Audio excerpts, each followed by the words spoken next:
야! 함께하면 됩니다.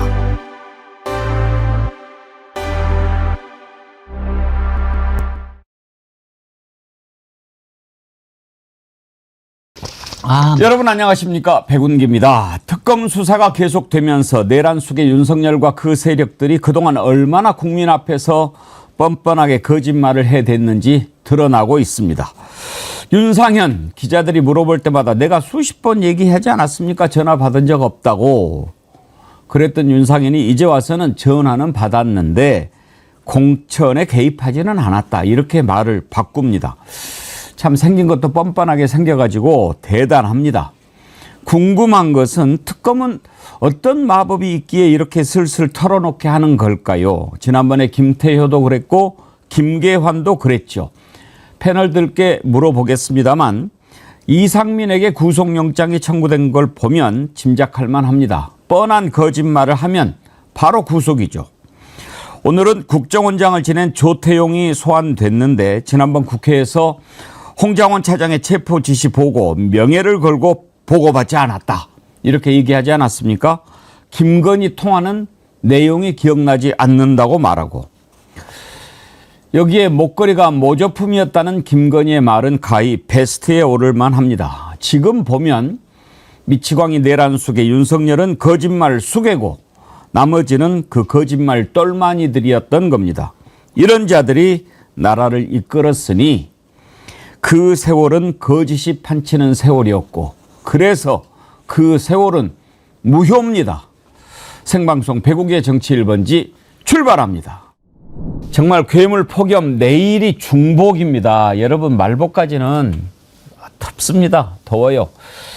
어쩔 수 있습니까? 더위에 참아야지요. 그런데 더위를 이기는 방법은 있습니다. 뭡니까?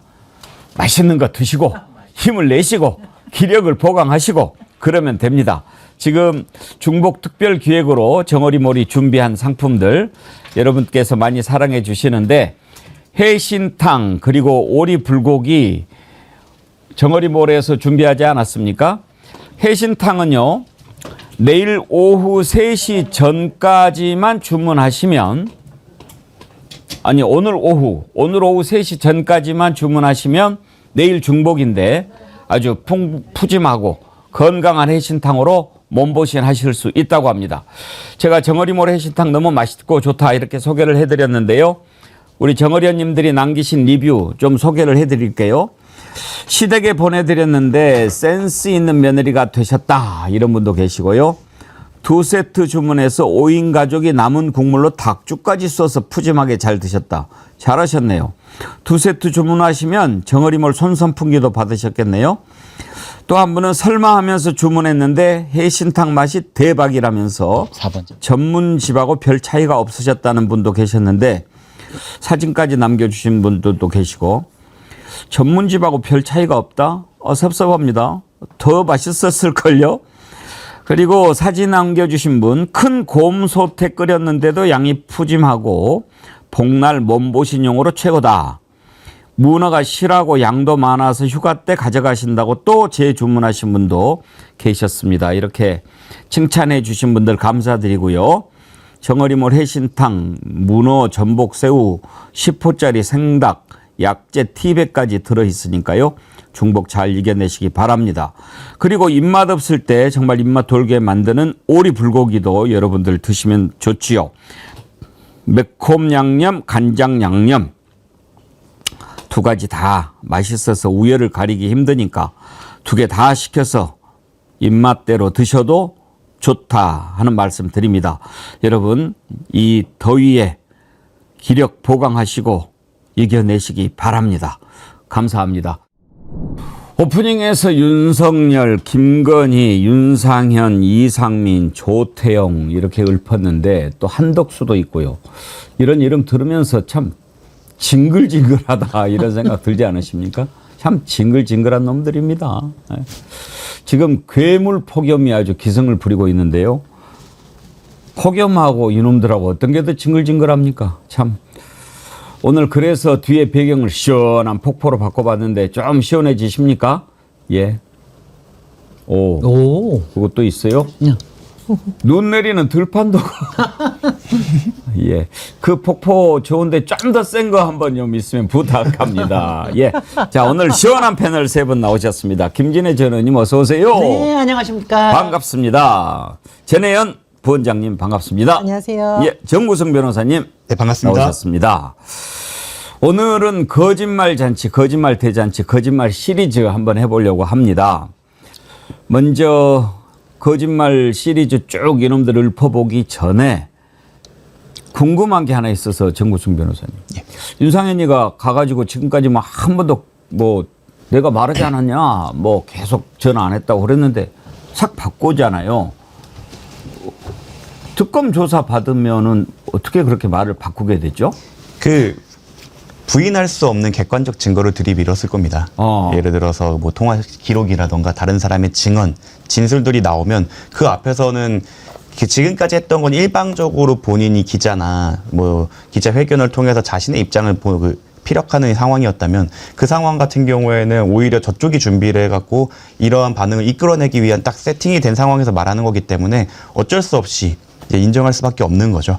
아마 주변 증언이 충분히 확보됐을 거라고 생각합니다. 그리고 윤상현 의원 같은 경우는 지난 7월 8일 압색을 이미 당했기 때문에 아마 객관적 자료도 꽤나 많이 확보됐을 겁니다. 그리고 특히나 보통 여기서 어떤 문제가 나오냐면 작년 말에 윤상현 의원이 그 핸드폰을 교체한 걸로 알고 있어요. 근데 이 핸드폰 교체를 하고 그 다음에 이걸 대응을 준비하기 위해서 만들어놨던 자료가 자리 발목을 또 잡는 경우가 있습니다. 기억을 환기하기 위해서 메모를 만들거나 변호인이랑 상의를 하던가 이런 것들이 아마 객관적 자료로서 제시되면 그렇기 때문에 뭐 말을 이제 번복할 수밖에 없는 상황이 발생하지 않았을까 생각합니다. 그렇군요. 근데 또 뭐 뻔한 거짓말 다 아는데 증거 들이대니까 어쩔 수 없이 털어놓기도 하지만 만약에 거짓말 계속하면 인상한번 딱 쓰면 바로 구속 아닙니까? 그 요건에 있죠. 이제 증거 인멸의 우려가 있다. 예. 그리고 참고 사항으로 이제 진술 오염의 우려가 있다라는 이제 취지로 이제 구속영장이 청구될 가능성이 있습니다. 왜냐하면 윤상현 의원분도 지금 현직 의원으로 알고 있고 그리고 거기에 영향력을 미칠 수 있는 사람들이 많기 때문에 참고인이나 관계자들의 증언을 이제 오염시킬 우려가 있다라는 것을 추정할 수 있는 것이 자신이 이게 말을 계속 바꿔왔던 것 이런 것들이 그렇게 추단될 수 있기 때문에 계속 이렇게 하시다가는 이제 그 체포동의안이 국회로 올라올 수 있죠. 윤상현이 특검 조사 받고 나와가지고 뭐라고 얘기했는지 한번 들어볼 텐데요.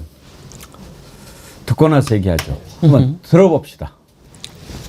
김영선 의원 공천 관련해서 윤 전 대통령 부부로부터 연락 받으신 적이 없다 이런 입장이십니다. 그거는 이제 뭐 다 제가 성실하고 진실되게 말씀드렸으니까 또 다 아시게 될 거고요. 녹취에서 언급되셨잖아요. 네, 그래서 그거는 또 알게 될 거예요. 하여튼 성실하게 또 제가 수사에 협조했다는 거. 몽천 개입은 없었다는 입장이시죠. 아니, 그러니까 그거는 또 알려줄 거예요. 저자는 참 생긴 것도 그렇죠. 근데 저 얘기를 들으면서 제가 제일 참 웃음이 나왔던 게 김진애 의원님 성실하고 진실되게라고 그래서 참 저렇게 안 맞는 말도 있을 수 있구나. 성실, 진실과 윤상현. 아, 정말. 그러니까 말을, 정말 말을 그러니까 말할 게 없으니까 정말 주워 삼킨다고 보는데요. 저도 지금 백운기 앵커님 말이 딱 정확한 게, 그러니까 첫 번째 체포되는 국회의원이 되게 싫은 거예요. 이게 싫어서, 이게 무서워서. 아하. 왜냐하면 지금 이제 몇 개가 지금 있거든요. 추경호, 그 다음에 권성동. 몇 사람들은 정말 이렇게 빼도 박도 못하게 되는 사람들이 몇 사람이 있는데 첫 번째 국회의원이 되긴 싫거든요. 그래서 지금 이제 딱 납작 엎드리는 거로 보이고, 그리고 이준석 자기네들도 너 먼저 들어가. 야, 젊은 애가 좀 먼저 좀 해줘야지. 나 이래봐도 젊어 보이긴 하지만 이래봐도 나이 좀 들었어, 이래가면서. 아마 그게 굉장히 클 거라고 봅니다. 그러니까 그런데 저는 이번에 윤상현 이 부분에서 제가 좀 기분이 좀 안 좋은 게 뭐냐면은 장제원을 끌고 들어오는 거예요. 네. 비겁하죠. 정말 비겁하죠. 아, 저는 왜냐면 그게 지금 녹취록에 남아있어서 그런지는 모르겠어요. 근데 지금 녹취록 얘기는 정확하게 안 나왔거든요. 근데 장제원을 끌고 들어온다는 건 뭐냐면은 지금 죽은 사람을 끌고 들어온다면 죽은 사람 말을 못 하잖아요.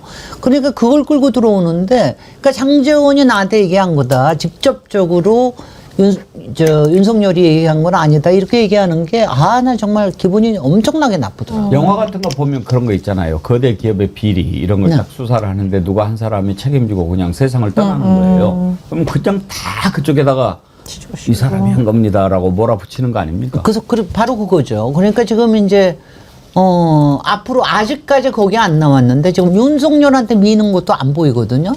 지금 김건희한테 미는 것도 아직 안 나옵니다. 그게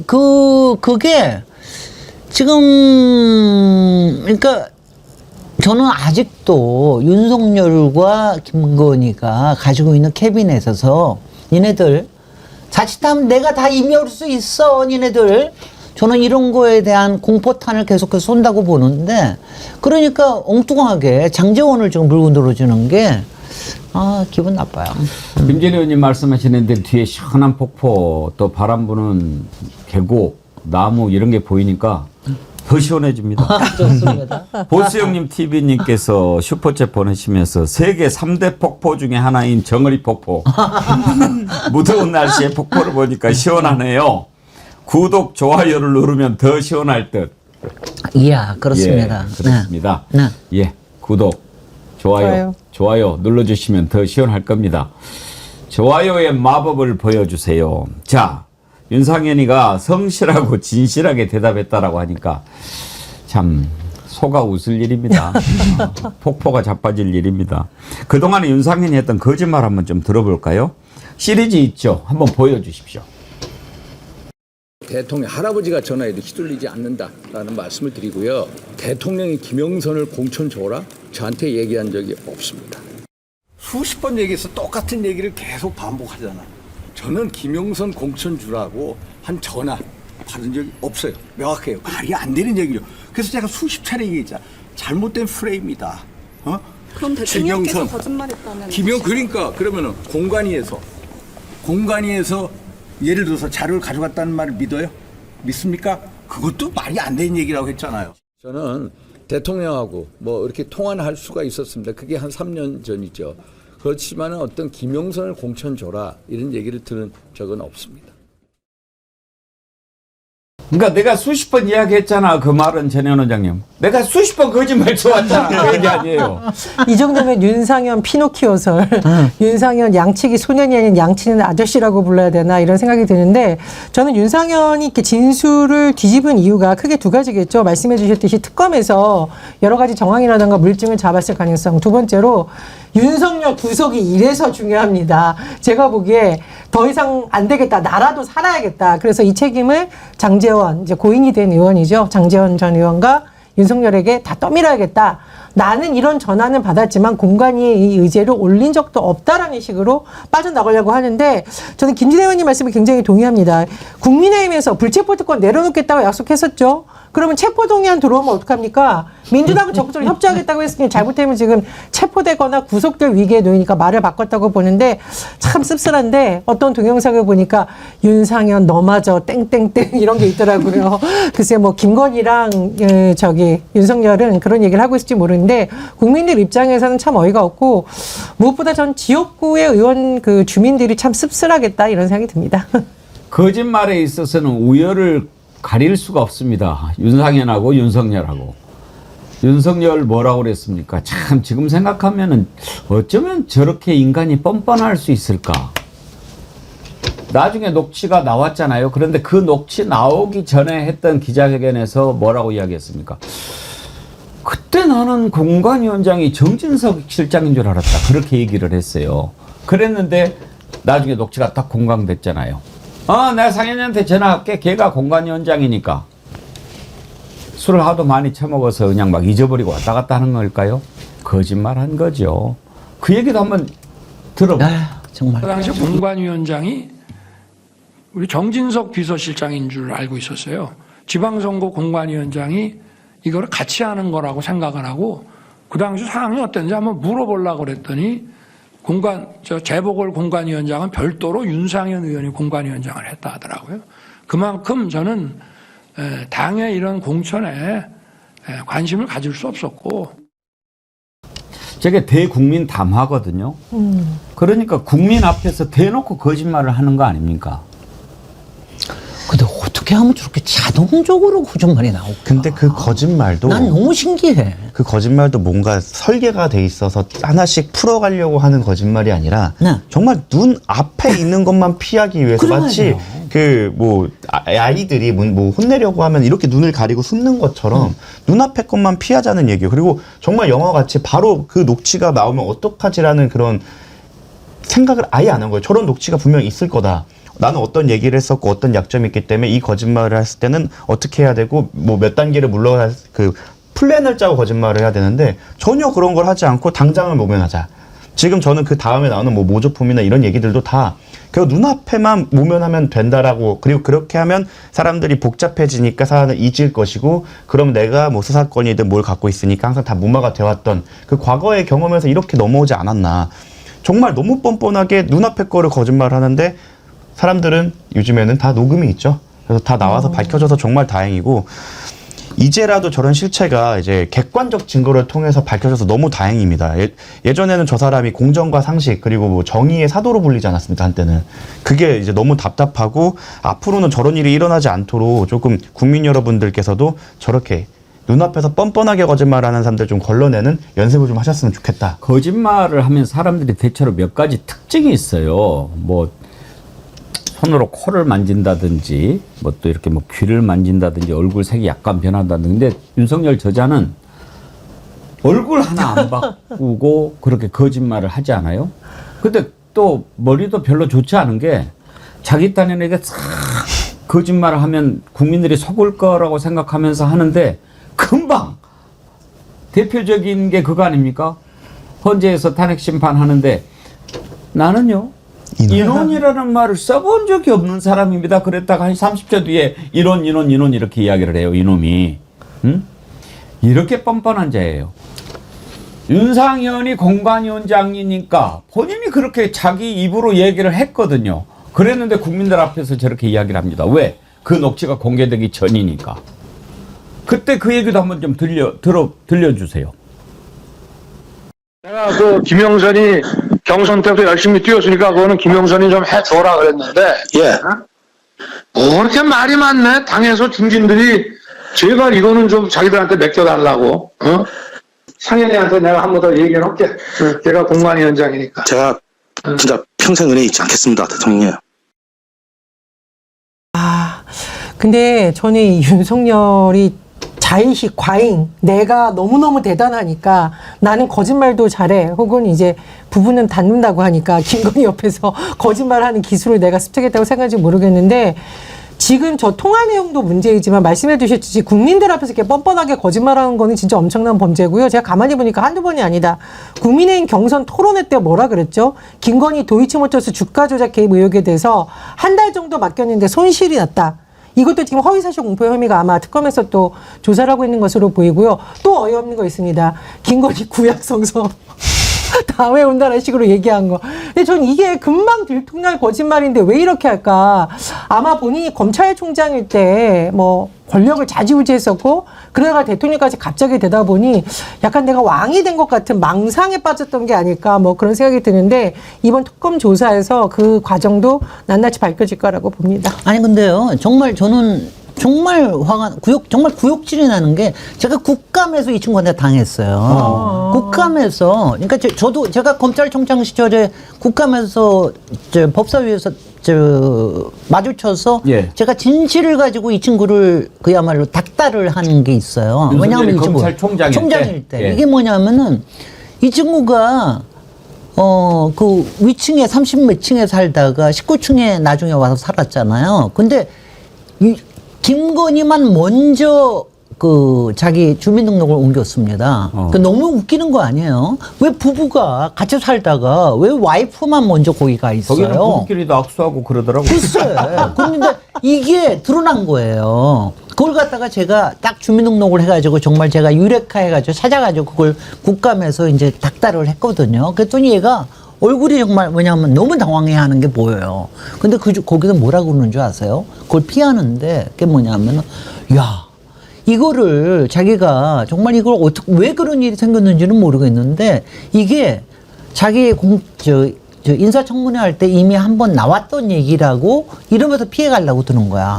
근데 제가 그때 시간이 너무 없어가지고 그러는데 인사청문회에서는 한 번도 그 얘기가 나온 적이 없어요. 근데 그걸 갖다가 인사청문회에서 한 번 그렇게 했기 때문에 별거 아니라는 식으로 넘어가려고 그런 거예요. 이렇게 거짓말을 하더라고요. 그래가지고 제가 정말 토악질이 날 것 같은데, 근데 제일 한심했던 게 제가 그겁니다. 제가 윤석열은 절대로 안 된다고 저기 했던 게, 자기 인사청문회 했을 때, 자기 그 세무청장 이름이 뭐죠? 누구 형님이 있잖아. 윤대진. 윤대진이 예. 자기가 변호사 추천한 적 없다고. 근데 거짓말을 한 거 아니에요. 근데 그게 당장 자기 추천한 적 없다고 그랬는데 몇 시간 뒤에 그 거짓말로 드러났지 않았습니까?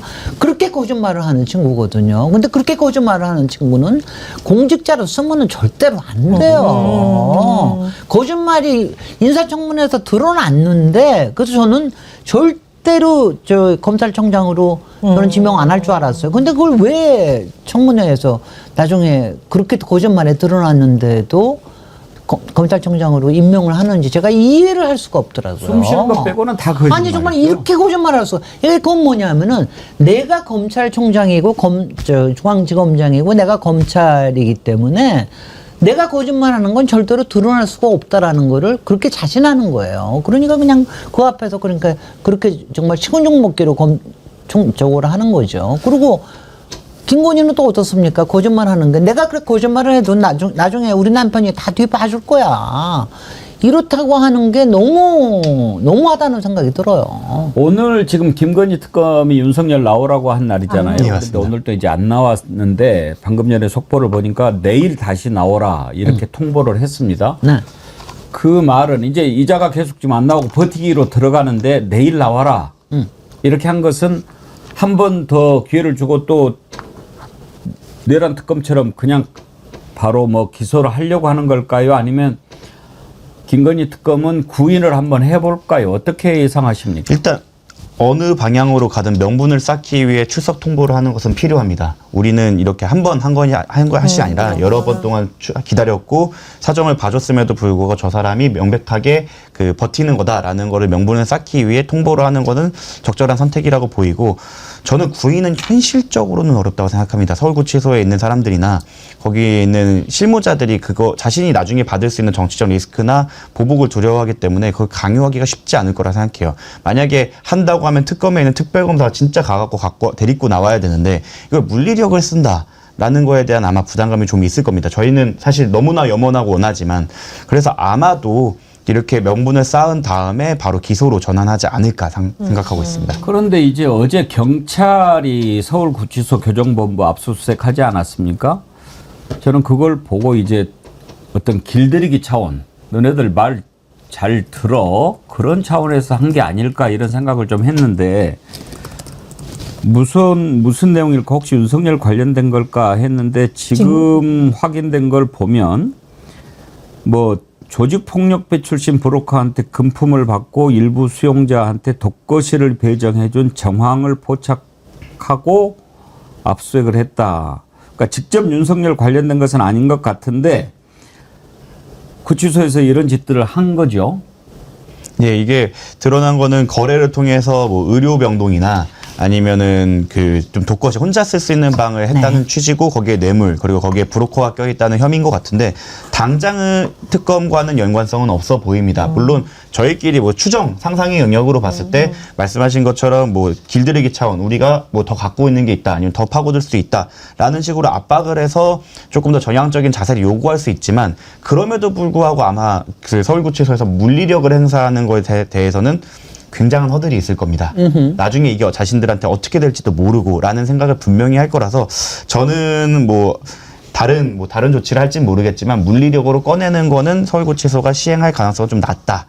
특검은 결과적으로는 기소를 할 거고, 그래서 필요한 거는 좀 입법적인 해결. 왜냐하면 저희 사법체계, 우리나라 사법체계가 이런 걸 상상하지 못했어요. 당연히 부르면 나오죠.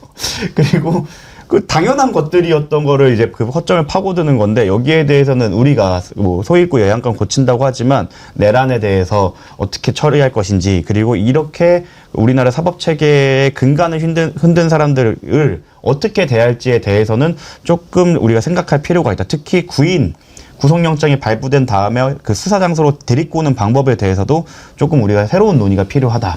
그리고 이제 재판이 열립니다. 재판이 열리게 될 건데, 그 재판도 만약 직위헌식으로 흘러가게 된다면 이거 사실은 3년까지도 걸릴 수 있어. 오래 걸리면 5년까지도 걸릴 수 있는 재판입니다. 뭐 항소심 대법원까지 간다고 하면요. 이런 거는 조금 더 입법적인 해결을 통해서 신속하게 국론 분열이나 이런 국력의 손실을 없앨 수 있게 좀, 이거는 입법 차원에서 해결이 돼야 된다, 이렇게 생각합니다. 변함없이님, 조직폭력배 윤이구만. 그런데 이자가요, 그러니까 이자라고 하는 거는 지금 압수수색 대상이 된 구치소 교도관, 이자가 윤석열 개호 업무도 지금 담당하고 있는 자라는 거 아닙니까? 나홀로님, 윤석열은 홍거방으로 옮겨서 잡범들한테 다구리를 좀 당해봐야 정신을 차림. 이렇게 지금 지난번에 인치명령 따르지 않은 그런데 압박을 가하고 그러는 거 보면은 정구성 변호사님은 쉽지 않을 거라고 했지만 한 번쯤은 구인을 좀 시도해 보는 것도 괜찮지 않을까 싶은데요. 저도 그런 생각이 듭니다. 물론 이제 정구성 변호사님께서는 법조인의 입장에서 법적인 절차성이라든가 이런 거를 조금 더 중시하고 더 명분을 쌓는 건데, 저는 이제 명분은 충분히 쌓았다. 그리고 윤석열은 그동안에 이것뿐만 아니라 각종 수사와 재판 과정에서도 본인 마음대로 쇼핑하듯이 법 체계를 농락해 왔기 때문에 강제 부인이 불가피하다는 여론이 굉장히 높을 거라고 봅니다. 그리고 지금 뭐 물론 경찰에서도 지금 서울구치소 교정본부 압수수색과 관련해서 특검과 무관하다고 되지만, 상당수의 국민들은 이게 좀 구치소나 이런 데서도 좀 이런 걸 국민들이 제대로 하라라는 압박 신호를 좀 받아줬으면 좋겠다라는 여론이 굉장히 강한 것으로 보이고요. 그래서 저는 사실은 강제구인 불가피하고 오히려 설날 남겨야 된다. 대통령이라 하더라도 이렇게 정당한 출석 요구에 응하지 않는 것에 대해서는 오히려 법이 엄정하게 집행하는 것을 보여주는 것이 오히려 지금 교정본부라든가 보여줄 모습이고, 또 정성호 법무부 장관도 그런 여론을 좀 듣지 않을까, 그런 생각이 듭니다. 윤상현이는 완전 똘만이고 거짓말에 윤석열, 김건희 이 두 사람 따라갈 사람은 없을 겁니다. 베스트 오브 베스트죠. 아니 세상에 목걸이 그거를 모조품이라고 이야기를 해요. 김진애 의원님, 그것은 국격이고 뭐고 이런 걸 떠나서 나만 어떻게 그냥 법적으로 피해 볼 수 있을까 하는 그런 머리에서 나온 건데. 아니 정말 당장 그거 보자마자 회초리 꺼내들고 싶더라고. 공안이 때리고 싶더라고. 나 거짓말이지. 아니 세상에, 아니 우리 어린 딸도 아니면 우리 조카도 왜 당장 그거 피하겠다고 거짓말 하잖아요. 뭐 제가 줬어, 제가 준 거야. 엄마 그거 진짜 아니야. 뭐 이런 식으로. 그러니까 당장 입에 나오는 말. 그러니까 지금 얘기하는 게 그 모조품이라. 그러니까 생각을 해보세요. 모조품을 거기다가 다 심어놨을 수도 있다라는 가능성까지도 우리가 생각을 해야 되는 거 아니에요. 그랬더니 한다는 얘기가, 아니 원래 가품을 사준 거다. 그거를 빌려서 했다. 그렇게 하면은 이게 아구가 자기 생각에는 이게 맞는 거예요. 그러면서 거짓말을 꾸며내잖아요. 나 정말 치우셔. 이게 결국에는 특검이 그 기간과 수사 인력의 한계가 있기 때문에 거기에 그냥 부담을 더 주려는 취지입니다. 이거 모조품이라는 주장 하나 때문에 그 진품 여부 밝혀야 되고, 당시에 착용했던 것과 동일한 물건인지도 밝혀야 되고, 그 다음에 이게 만약 진품일 거를 가정을 하고 그 당시 착용했던 걸 가정을 해서 증거인멸도 확인을 해야 됩니다. 왜냐하면 제가 뭐 다른 데서도 말씀드렸지만, 특이할 점이 그 동생의 오빠의 장모님 댁에 있어요. 그럼요. 그 형법 155조 4항에 따르면 친족 및 동거인은 증거인멸죄가 안 됩니다. 왜냐하면 가족들이 숨겨주는 건 당연하기 때문이죠. 하지만 오빠의 장모는 친족 및 동거인에 해당하지 않습니다. 그렇기 때문에 지금 만약에 이게 그때 그 뇌물의 대상이었다면 장모님은 증거인멸죄를 행하신 거예요. 그분도 피의자고 이제 수사 받아야 됩니다. 만약에 그때 동일성이 있다면 그걸 막기 위해서 그런 얘기를 하기 시작한 거예요. 저는 그거 보고 좀 궁금한 게 그거였어요. 압수수색을 할 때 김건희가 뭐 어디다 숨겨놨을 거라고 예상되는 그런 데를 한다면 김건희 오빠까지는 뭐 가능해요. 근데 김건희 오빠의 장모 집에서 찾았잖아요. 그것은 보통 신통력 갖고는 어려운데 그렇게까지 압수수색 대상 장소를 지정을 해야 되지 않습니까? 그럼 뭐 제보가 있었다고 봐야 될까요? 당연히 휴민트가 있다고 봐야 된다. 당연히요. 이거는 당연히. 진술 아니면 장모님 집에 숨겼다는 거는 사실 상상하기 어려운 일이고 그러니까요. 보통 모처에 숨깁니다. 예를 들어서 뭐 그럼요. 보관함 이런 데도 숨기는 경우가 많은데 이거를 특정해서 그 일시에 갔다는 건 이미 알고 있었다는 거고 아마 거기에 대해서는 제보자가 휴민트가 어딘가에 그 저희끼리 말해서 어몽어스 엑스맨이 있을 거라 생각을 하는데 그러니까 김건희가 어리석은 거예요. 다른 데도 아니고 김건희 오빠 장모 집에서 찾았다고 그러면은 이거는 확실한 빨대가 있는 건데 그쵸. 그거를 금방 드러날 거를 그 모조품인데요. 이러고 있어요. 하지만 그 모조품이라는 말 한마디로 인해서 특검이 가져야 될 부담은 또 정말 많이 늘어났습니다. 아까 말한 대로 진품 여부, 착용 물건과 동일한지 여부 이런 것들을 다 하나하나 수사를 해야 되는데 말씀드렸다시피 김건희 특검 같은 경우에 40명 그리고 기간도 180일, 뭐 150일 이렇게 왔다 갔다 하는 걸로 알고 있는데 지금 혐의가 원래 16개였지 않습니까? 그럼 40명이 지금 그 8개 팀으로 5명씩 나눠진 걸로 아는데 혐의가 2개씩이에요. 근데 저희 지금 이 목걸이도 나왔죠. 그리고 뭐 캄보디아 나왔죠. 뭐 이것저것 새로 신규 인지되는 사건들이 엄청 많습니다. 제가 뭐 말씀을 드리자면 명태균 사건만 하더라도 창원에서 수사할 때 인력이 검사가 11명이었고 추가 투입된 게 막 2명, 3명 있어서 검사만 거의 10여 명 그리고 수사단까지 합치면 거의 40명에 가까운 수사 인력이 투입이 됐는데도 사실 수박 겉핥기로 진행됐다고 비판을 많이 받았는데 지금 검사 40명이 명태균 게이트가 하나로 취급되는 16개의 혐의 근데 또 추가 인지가 된 거로 하고 있고 그렇게 치면 그냥 산술적으로 봤을 때 명태균 게이트에 투입되는 인원이 2.5명에서 1.5명인 겁니다. 그럼 그러한 지금 특검에 이러한 변명을 함으로써 부담 수사를 해야 되는 그 사실관계들을 펼쳐놓음으로써 사실 수사를 막는 거죠. 그러니까 정말 따져보면은 저거 하는 박근혜 때 최순실이 그거 했던 게 딱 2가지밖에 없죠. 미르재단하고 그다음에 K 무슨 맞아요. 스포츠인가? 그거 2개밖에 없었잖아요. 근데 지금 이거 보세요. 가지가 몇십 개가 나오잖아. 근데 그 윤석열이 한동훈이하고 해가지고 그거 2개 가지고 해가지고 결국 몇십만 때려놓고 그런 거 아닙니까? 그러니까 지금 이거는 이 규모 가지고는 분명히 안 된다는 건 아는데, 근데 저는 요번에 그 김건희가 그렇게 어리석은 거 짓을 했다는 거에 대해서 한 가지는 위안을 받습니다. 빼박이야. 이제 구속은. 이제 구속은 빼박입니다. 왜냐하면 이거는 증거인멸이라는 게 확실하게 있고 이걸 제보받지 않으면 도저히 못할. 왜냐하면 영장이 나왔다는 거는 구체적이기 때문에 영장이 나왔다는 거거든요. 그래서 저는 그 점에서는 괜찮다고 생각을 하고요. 그 다음에 윤석열, 아까 그 질문에 대해서 윤석열 내일 어떻게 할 거냐. 저는요, 윤석열의 강제 구인은 언제 하면 되느냐. 내일은 아니야. 내일은 아니고요. 김건희 구속하고 난 다음에. 왜 그렇게 표정이 밝아지세요? 아니요. 김건희 아마 이제 8월 6일 날, 바로 그날은 못 할 거예요. 바로 그날부터 이제 하루 이틀이나 2, 3일 정도 하면, 그러고 나서 구속하고 나면은 이제 줄줄줄 나오죠. 떨어지거든요. 예. 기운이 떨어지면 그때 강제 구인을 하거나 혹은 강제 구인을 꼭 안 하더라도 이제는 그 다음에는 재판에 나오게 하면 됩니다. 왜냐하면 수의를 입고 재판장에 나오는 모습이 나오는 순간 이제 와라르 무너진다고 저는 봅니다. 그래서 너무 급하게 할 거 없어요. 웃읍시다.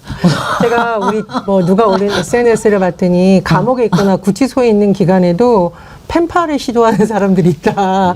그래서 그분이 올린 글은 윤석열, 김건희 펜팔하고 싶은가 보다 뭐 이런 글도 올렸는데 아까 의견 주신 거에 대해서 저는 조금 다른 의견이 있는데 저는 이 목걸이 모조품이 심어놓은 걸 수도 있다는 생각이 듭니다. 그럼요. 수사에 혼선을 주기 위해서. 그리고 샤넬 신발 굉장히 많은 260mm 그 신발도 압수수색을 예상하고 심어놓은 게 아닐까 그런 생각이 듭니다. 왜냐하면 이제 법꾸라지고 워낙 수사 경험이 많은 변호인단을 동원해서 그동안 요리조리 빠져나갔었고 특히 최재형 목사님의 그 여러 가지 의혹 관련해서도 한번 빠져나간 경험이 있기 때문에 잃어버렸다 그랬다가 시켰는데 뭐 말을 안 들었다 그랬다가 이번에는 이 청탁금지법이라든가 형사상 뇌물죄를 벗어나기 위해서 차라리 내가 모조품을 산 걸로 그냥 바꿀까? 이렇게 좀 물타기를 하려는 시도도 있을 수도 있다. 이렇게 좀 의심을 합니다. 지금 말씀한 우리가 지금 이 논의를 하는 것 자체가 사실 노이즈를 만들어낸 거죠. 그렇죠. 예. 여기에 대해서 모조품을 일부러 심어서 우리를 피하려고 했다. 왜냐면 신발 발 사이즈가 뭐 오히려 내가 작은데 260이라는 낭설을 퍼뜨려서 그런 거를 심어 놓으면 그걸로 이제 특검이 잘못 갔다가 돌아오는 시간 이런 것까지 계산을 했다고 한다면 이건 변호인단이 만들어낸 작품일 거라고 생각을 하고 교란하는 거죠. 네. 그렇죠. 교란용 그 뭐 플레임 같은 거 네. 던져놓는 거라고. 이게 일반적인 수사기관이라면 사실 그래 너 한번 잘 걸렸다라고 생각하고 하겠지만 특검은 사실 기간이 제한돼 있기 때문에 이게 또 치명적으로 작용할 수 있는 거죠. 그렇게 생각을 할 겁니다. 그래서 이제 국민 여러분의 관심과 지지가 중요해서 그거를 받아서 이제 민주당이 이거에 대해 추가 발의나 뭐 수정안이 올라와야 된다. 그 김건희가요, 그걸 여러 번 써먹었거든. 예. 교란하는 거. 예전에 왜 그 조작한 장고 영수증, 네. 그 다음에 뭐 1억을 갖다 줬다라는. 왜냐하면 이게요, 조그만 김건희가 잘하는 게 뭐냐면은요, 제가 김건희를 보면서 마키아벨리가 정말 생각이 나는데, 마키아벨리가 세상을 조종할 수 있는 건 두 가지라고 그랬어요. 하나는 무력, 또 하나는 여론 조작. 여론 이제 좋은 뜻의 이 사람은 이제 여론 공작이라고 그러는데 근데 김건희는 무력은 아니잖아요. 그러니까 이 여론 조작하는데 귀신이에요.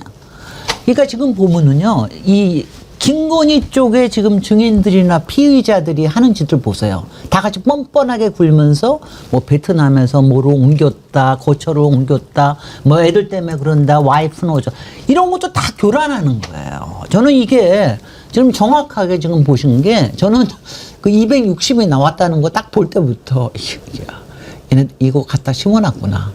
왜냐하면 샤넬 260짜리 갖다 놓는 거는 별것도 아니에요. 사실 그 친구들로서는. 그러니까 이런 거에 사소한 디테일에 사람들이 열광하고 그것 때문에 혼선이 일어난다는 걸 너무나 잘 아는 거예요. 그 인생 자체가 조작 아닙니까? 인생 자체가 조작이에요. 예, 이름도 가짜, 얼굴도 가짜. 네. 발 사이즈도 가짜, 뭐 모든 것이 가짜죠. 제가 여기서 논문도 가짜. 제가 여기서 하나만 더 나중에 저기 하면 마리 앙뚜아네트의 목걸이 사건 아세요? 아, 그건 뭡니까? 마리 앙뚜아네트가 마지막에 굉장히 문제가 됐던 것 중에 하나가 뭐냐면은 거기도 추기경이 있잖아요. 예. 그 뭐 통일교 비슷한 그때 이제 저기인데. 그 추기경이 마리 앙뚜아네트를 너무 흠모를 하고 그랬던 모양이에요. 그런데 이제 그거를 이용해서 다이아몬드 목걸이를 갖다 바치자. 그걸 옆에서 그 시녀들 중에, 거기 시녀라고 해도 다 무슨 자작부인이나 남작부인 같은 사람이에요. 이 친구가 이걸 써가지고 추기경한테 그 다이아몬드 목걸이를 받아다가 마리 앙뚜아네트한테 주는 거로 한 거예요. 근데 나중에 보니까 이게 다 그 여자 혼자서 했던 조작이야.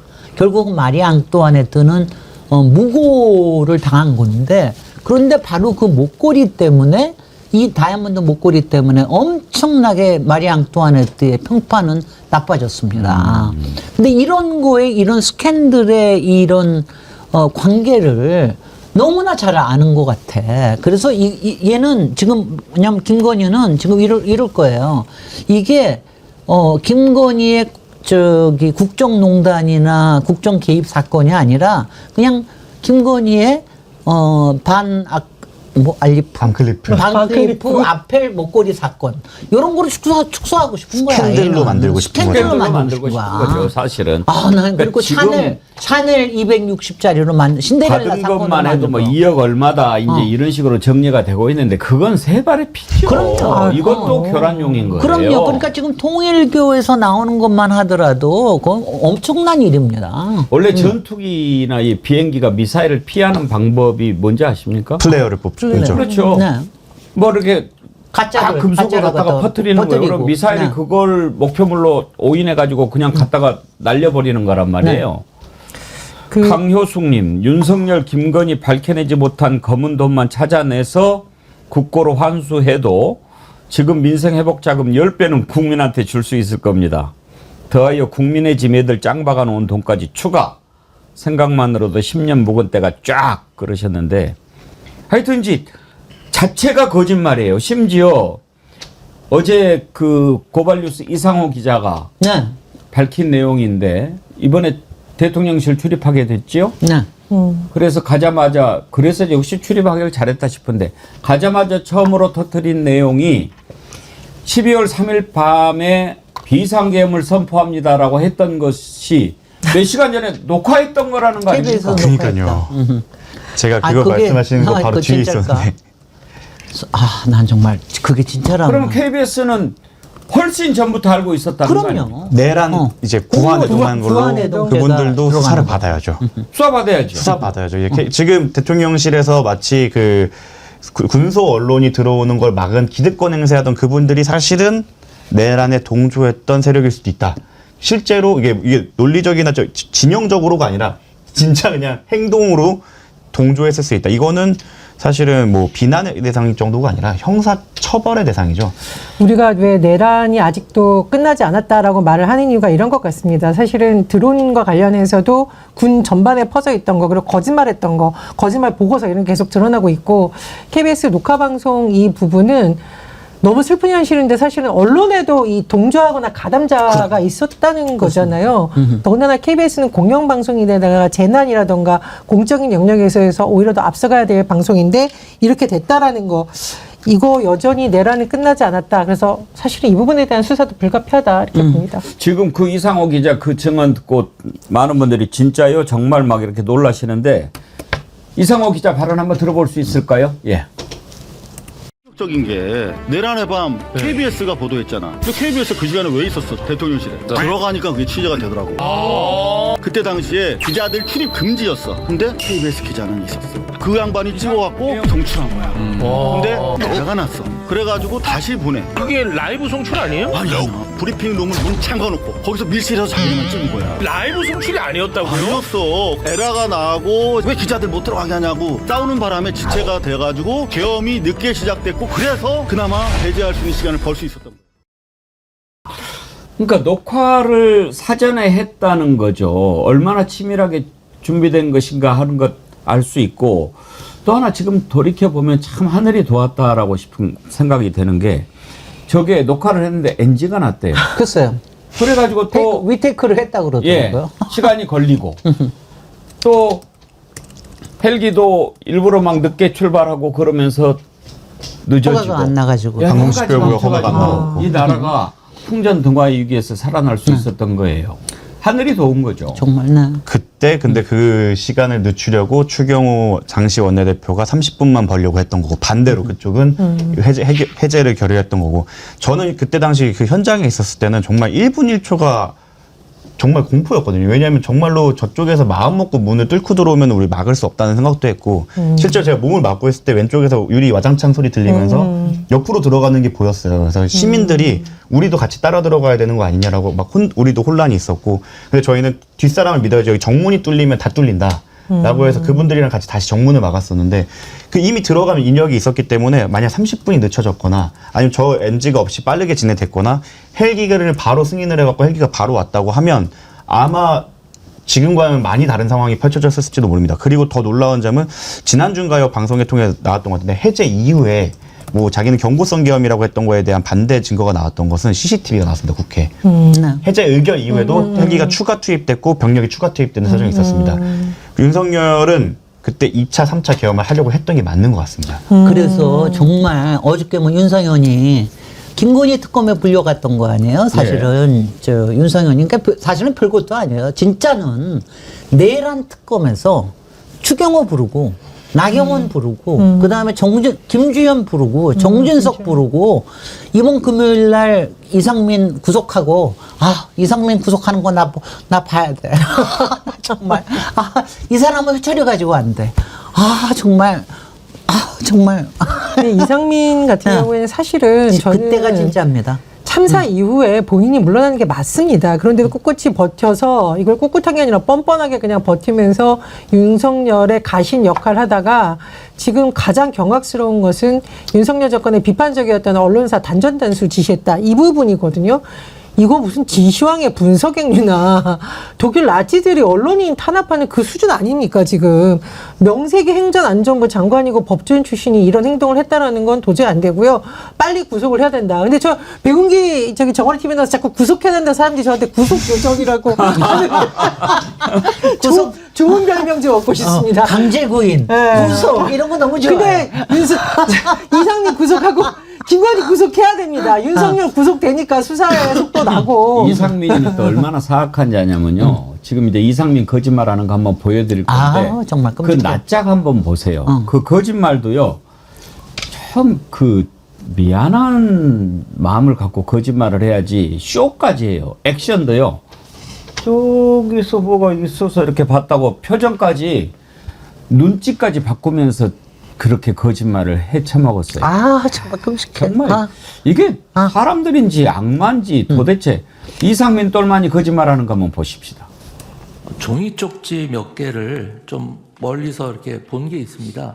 소방청 단전 단수 이런 내용이 적혀져 있었습니다. 짧게 한 1, 2분 머물 때 잠깐 얼핏 보게 된 건데요. 정말. 저 앞부분에 멀리서 이렇게 봤다고 표정까지 지어요. 저 글쎄. 판사했던 놈이죠? 네, 맞습니다. 판사 출신입니다. 아이고. 피의자가 근데- 앞에 나와서 하는 꼴을 다 봤거든 자기도. 저 사람은 국회에서는 아마 선서를 안 했을 거예요. 안 했죠. 네, 근데 그래서 그거는 처벌이 위증죄는 어렵지만 아닐 수 있는데. 하지만 법원에서는 선서를 했던 걸로 기억합니다. 그래서 저거는 이제 처벌 법원 위증죄 더 세게 처벌하는 거 아니에요? 처벌이 되고 이번에 구속영장을 장에도 위증죄 들어갔습니다. 검토를 할 때에도 위증을 했다. 이 사람은 언제든지 진술을 바꿀 수 있고 증거를 오염시킬 우려가 있다는 거를 아마 특검이 적시했을 겁니다. 그러니까 이자는 김계환이나 김태효나 또 이 앞번에 누구야? 그렇게 윤상현이처럼 지금 윤상현이 어떻게 될지 모르겠지만 사실이라도 털어놓으면 증거인멸 우려 이거는데 좀 봐줘가지고 법원에서 영장을 기각할 수 있는데 저렇게 끝까지 반성하지 않고 거짓말하면 영장 발부 가능성이 높죠. 그쵸. 언제 심사죠? 내일 모레인가? 네. 김계환 같은 경우에는 사실은 혐의 자체가 위증밖에 없었습니다. 네. 위증밖에 없었기 때문에 제가 지난번에 좀 자신감 있게 99라고 했던 이유가 원래 100이라고 말씀드리는데 99라고 했던 이유가 혐의가 일단 위증밖에 없고 그 위증에 대해서는 사실 모두 속기랑 녹취가 다 있고 영상까지 남아있지 않습니까? 그런 상황에서 본인이 인정을 했기 때문에 사실 구속의 필요성이 있냐라고 물어봤을 땐 또 좀 떨어지는 게 사실이고 김규환이 현재 그냥 대학 교수로 계시기 때문에 그분 입장에서는 사실 뭐 진술 오염이나 아니면 참고인들에게 영향을 갈 영향력이 없다라고 판단돼서 구속 가능성이 좀 떨어졌는데 이상민 전 장관은 다르죠. 지금까지 인정도 안 했을 뿐만 아니라 이분의 혐의는 내란도 껴 있습니다. 그러니까 꼭 위증만이 혐의가 아니라는 뜻이기 때문에 그거에 관련한 관련자들의 진술을 오염시킬 위험이 있기 때문에 이분 같은 경우에 김규환 사령관보다는 영장 발부 가능성이 훨씬 더 높다고 생각합니다. 돌아보면 우리 백운계 정원이 TV에서 이걸 짚은 적이 있습니다. 이상민 당시 장관이 사표를 냈고 윤석열이 이걸 수리한 거. 이것도 말이 안 된다고 우리 그때 펄펄 뛰었었거든요. 이건 사실상 윤석열이 국정에 관여하지 않겠다는 식으로 말해놓고서는 인사권을 행사한 거고, 두 번째로 이상민은 사표 수리해가지고 도망가게 해주는 것이 아니라 파면을 하거나 중징계를 하거나 어떤 식으로든 벌을 줘야 되는 인물인데 사표 수리하면서 그냥 본인 스스로 물러나는 모양새를 만들어줬다라고 했었거든요. 윤석열이 왜 그랬을까? 이상민이 공범이니까 일종의 저는 미끼라던가 대가성으로 뭘 준 게 아닐까 의심을 했는데 이번에 구속해서 밝혀내야 된다. 진실을 밝혀내는 생각이 듭니다. 이은주님, 피노키오들이 한둘이어야 말이죠. 줄을 서시오. 깜빵 앞으로 이까. 지금 이제 모레 구속 영장 실질 심사를 받지요. 이상민이. 자, 정구승 변호사님 몇 %? 김계환보단 높고 윤석열보단 낮다. 예. 그래요? 그럼 99.5네. 맞습니다. 저는 100%. 100%. 네. 이상민 구속돼야지요. 이상민은 구속돼야 됩니다. 막판에 이제 실질 심사에 가갖고 납작 엎드려갖고 빚는 이상민은 지금 그것뿐만이 아니고 안가회동도 있고 핵심 공범 아니겠습니까? 충암고가 만들어낸 작품 아니에요? 충암고한테 미안하지만. 근데 바로 그 핵심 중에 핵심이고 오히려 구속돼서 조사를 받아야 될 것들이 지금 이걸로 하는 것보다 훨씬 더 많이 있을 거예요. 언론사 단전 단수는 아마 앞으로 조사에서 드러날 것들에 비하면 세 발이 필 겁니다. 저는요, 지금도 아직도 내란 특검은 계엄의 밤, 거기에 사실 머물러 있어요. 그 이후에 일어난 일에 대해서 해야 되는 것들이 무지무지 많거든. 근데 그러니까, 그래서 저는 정말 기다리는 게, 그 참가했던 김주현, 그 다음에 그 법무부 장관, 법제처장, 김용현. 그 다음에는 저는 45명들이 무슨 문자들을 오갔는지, 거기다가 저는 제가 또 알고 싶은 거는 한동훈이 그날 밤에 추경호하고 여러 가지 많이 근데 그것도 다 참고 자료거든요. 근데 그런 것도 제대로 확인을 해봐야 돼요. 그리고 그 이후에. 한덕수와 한동훈이 어떤 거래를 했는가. 그럼요. 그 일주일 동안에 그 다음에 어떤 거가 있느냐. 공동정권 만들고. 지금요. 갑자기 어떤 딜을 아직도 했는가. 겨우 시작한 겁니다. 그러니까 이상민은 절대적으로 넣어야 됩니다. 나는 넣는 거로 했습니다. 이상민이는 다른 거를 다 떠나서 이태원 참사 당시에 행안부 장관 아니었습니까? 그걸 책임지고도 그때 물러났었어야 됩니다. 그러니까 사람이요, 참 물러날 때가 중요한데 그때 책임지고 물러났으면 그나마 엉터리 같은 윤석열 정부에서 책임지는 장관도 있네? 이렇게 하고 본인 그 뒤로 수많은 죄를 안 저지를 수 있는 그런 기회를 발로 차버린 겁니다. 베르사유의 장마님, 이상민 나쁜 놈 빨리 구속해 주세요. 이태원 참사 가족들 속이 타다 못해서 숯검댕이가 됐습니다. 그러셨는데요. 이 내용을 아는 분은 이 댓글 차마 읽을 수가 없습니다. 이 베르사유의 장마님이요, 이태원 참사 때 결혼을 앞둔 자기 딸의 예비 사위를 잃었어요.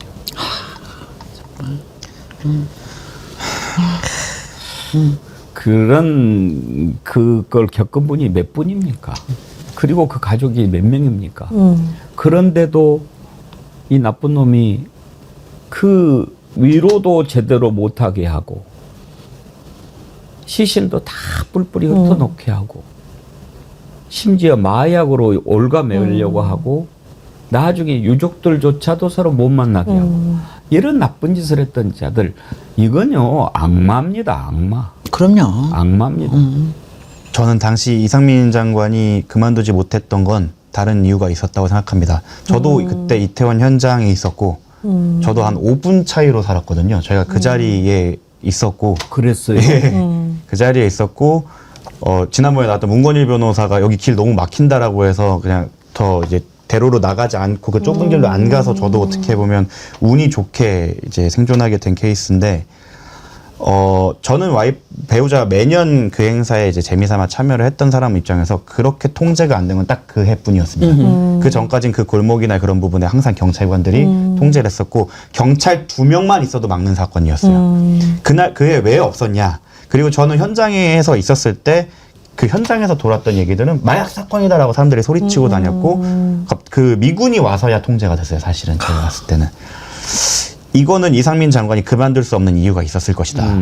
다른 데로 경찰 병력이 투입되었기 때문에 일어난 일이고 그것이 드러날 경우 자신들이 더 큰 책임을 져야 되기 때문에 그 자리에 지키는 것에 집중했다고 저는 생각을 합니다. 지금 이태원 참사는 이번 3대 특검에 포함이 돼 있습니까? 제가 알기로는 안 돼 있습니다. 아니죠. 이거는 이상민 장관이 다른 걸로 구속이 된 다음 별도의 수사기관이든 수사 절차를 통해서 꼭 밝혀져야 된다고 꼭 생각합니다. 밝혀야죠. 우리가 이채 양명주, 이태원 참사를 맨 앞에 두지 않습니까? 사실은 그때부터 윤석열 정부는 끝난 겁니다.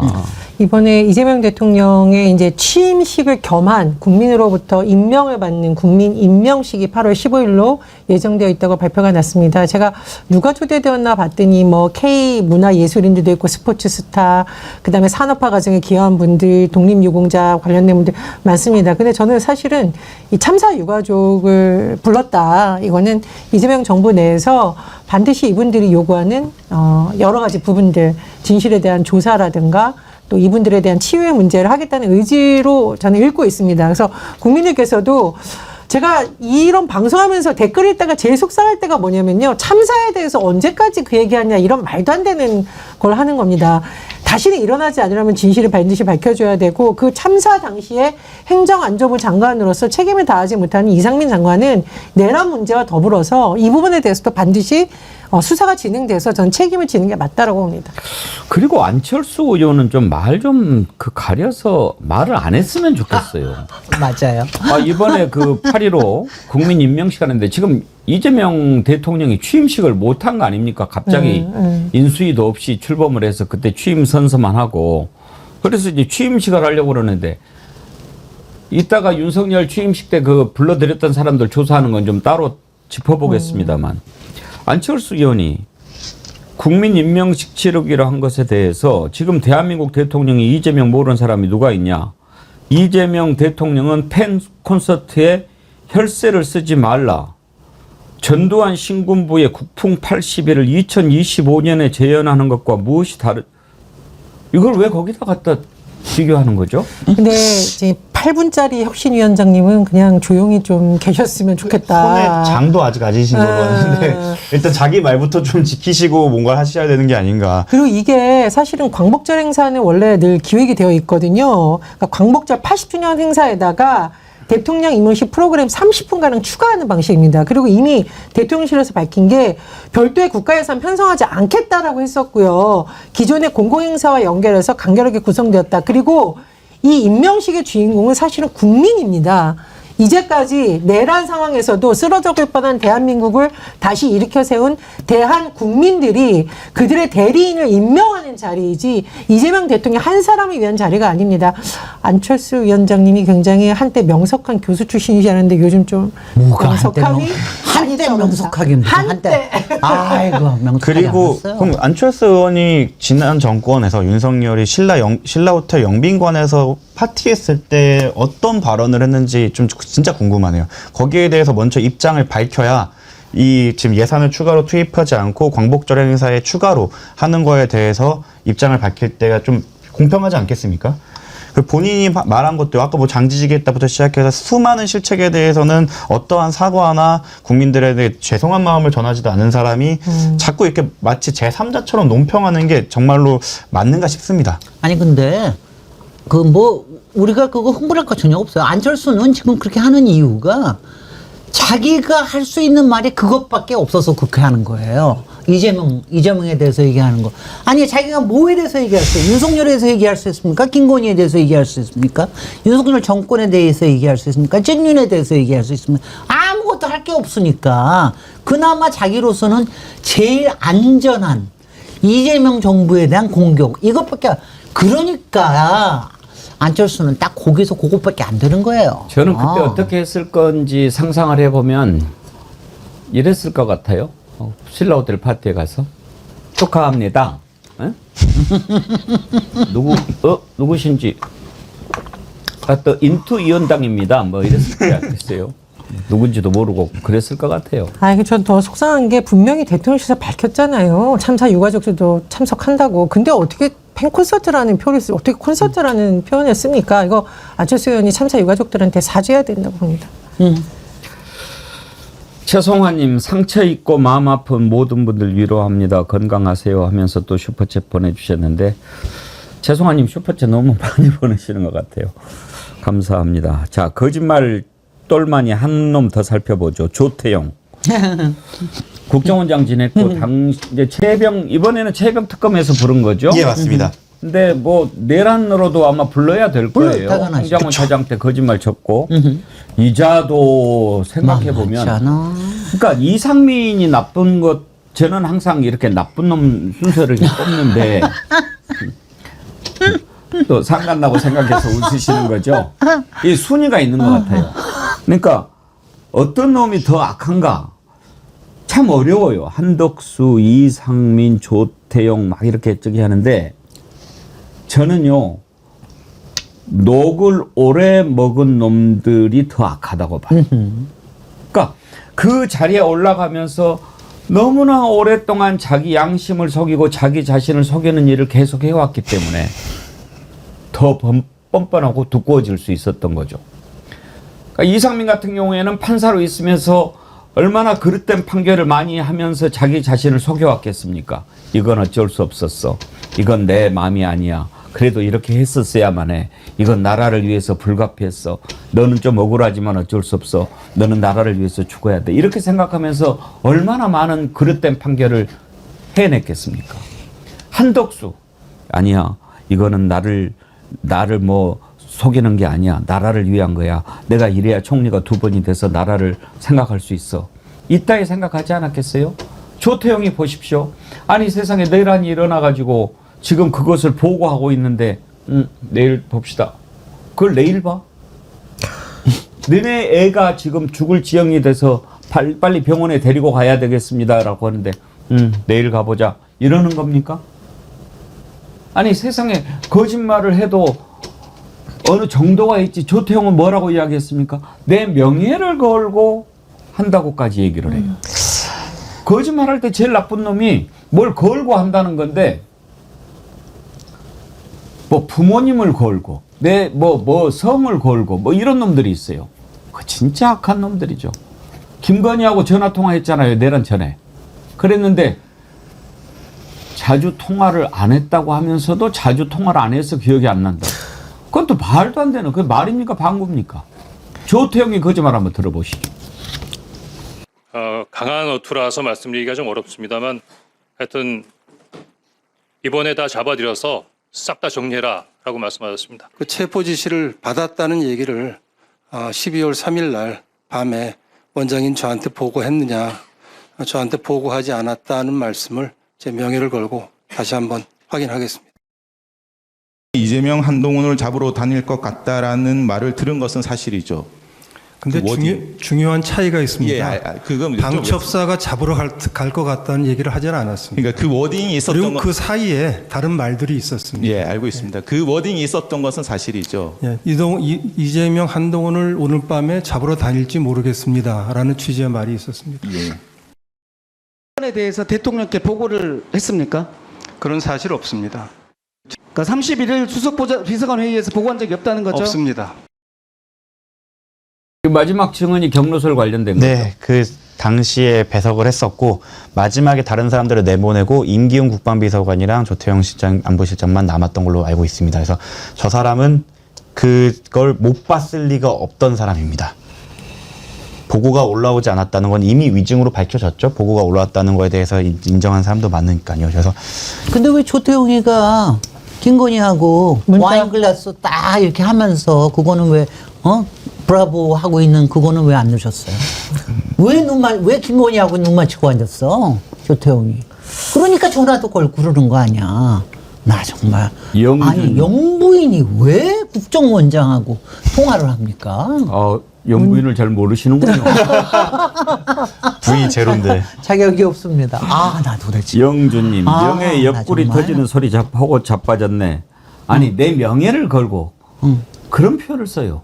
근데 전 도저히 이해할 수가 없습니다. 비상계엄 전날 도대체 왜 조태영 당시 국정원장과 김건희 대통령의 부인이 문자를 주고받았는지 이거 도대체 어떤 건지 명예를 걸고 밝히십시오. 옛날에 한동훈이 툭하면 비밀번호 숨겨놓고 안 했는데 그 한동훈이도 걸었어 자기 장관이. 지금 보십시오. 이 조태영이라는 인물이 국정원장, 국가안보실장, 주미대사, 윤석열 정부에서 오히려 외교와 안보와 관련된 핵심은 다 거친 인물이에요. 그런데 지금 오히려 안보하고 직결되는 계엄과 관련된 문제라던가 정말 우리 군 장병을 많이 장별시켰던 최상병 사망과 수사외학 의혹에 대해서는 지금 거짓말하고 있다는 의혹이 일고 있잖아요. 그러니까 저는 이제 우리 앵커님께서 나쁜 놈을 가르는 순서를 말할 때 저는 책임이 큰 순서라고 개인적으로 생각을 하거든요. 그래서 1번 윤석열, 이상민, 그리고 조태영 이런 사람들입니다. 물론 뭐 환경부 장관 이런 사람들도 잘못했겠죠. 계엄 국무회의 관련해서.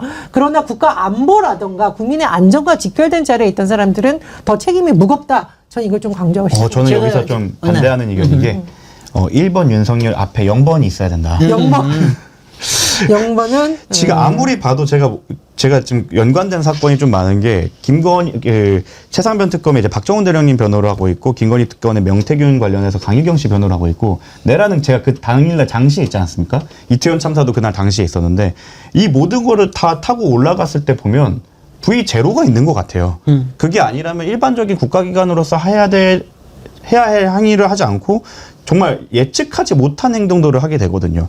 그러니까 이거는 제가 뭐 좀 변론이지만 노상원 수첩에 예전에 그 뭐 10,000명 정도를 뭐 하겠다 뭐 이런 식의 계획이 있었던 걸 기억합니다. 근데 진짜로 대한민국이 정상화되기 위해서는 우리의 사법 체계와 대한민국의 현재 체계를 이용해서 정말 곳곳에 박혀 있는 V0의 그림자들 아니면 그들을 지지했던 사람들, 내란을 옹호하는 사람들에 대해서 정말 뽑아내야 정말 대한민국이 정상화되지 않을까. 예. 제가 딱 두 개 제안하고 싶은데 하나는요. 우리 백운기 앵커님 제가 보니까 이렇게 나쁜 놈 서열 잘 매기시잖아. 예. 제일 잘하실 게 있어요. 뭐죠? 염라대왕. 그 제안 받아들입니다. 받아들이시겠죠? 염라대왕 하면 너무 잘하실 것 같아. 우리는 저승사자 그냥 하나씩 하고요. 제가 다른 거 몰라도 사기꾼은 금방 알아요. 염라대왕 너무 잘하실 것 같아요. 예. 왜 갑자기 그 생각이 딱 떠오르고요. 생긴 것 때문에 그러신 건 아니죠. 그럴 수도 있겠습니다.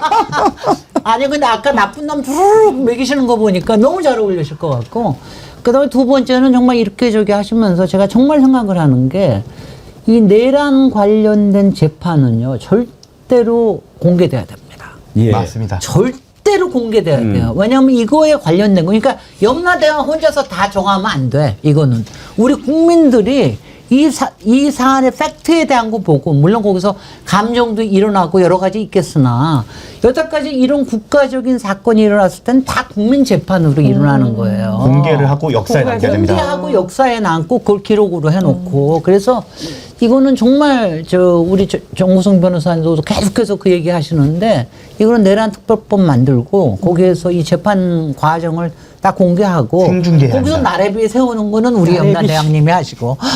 제가 만약 염라대왕이 되면 네. 반드시 공개하도록 하겠습니다. 인생무상님, 원희룡도 양평고속도로 변경 때 장관직 걸고 맹세한다고 했어요. 노가다님, 안철수는 손가락 걸었지요. 그래요. 이 거는 놈들요. 한동훈이도 장관직 걸었어요. 그렇죠. 네. 거는 놈들. 오늘 날씨가 더워서 동시 접속 이만이 안 됐습니다만 네. 그래도 좋아요 10,000명 넘겨주세요. 예. 끝으로 한 가지만 더 짚어보고 일부를 마감하겠습니다.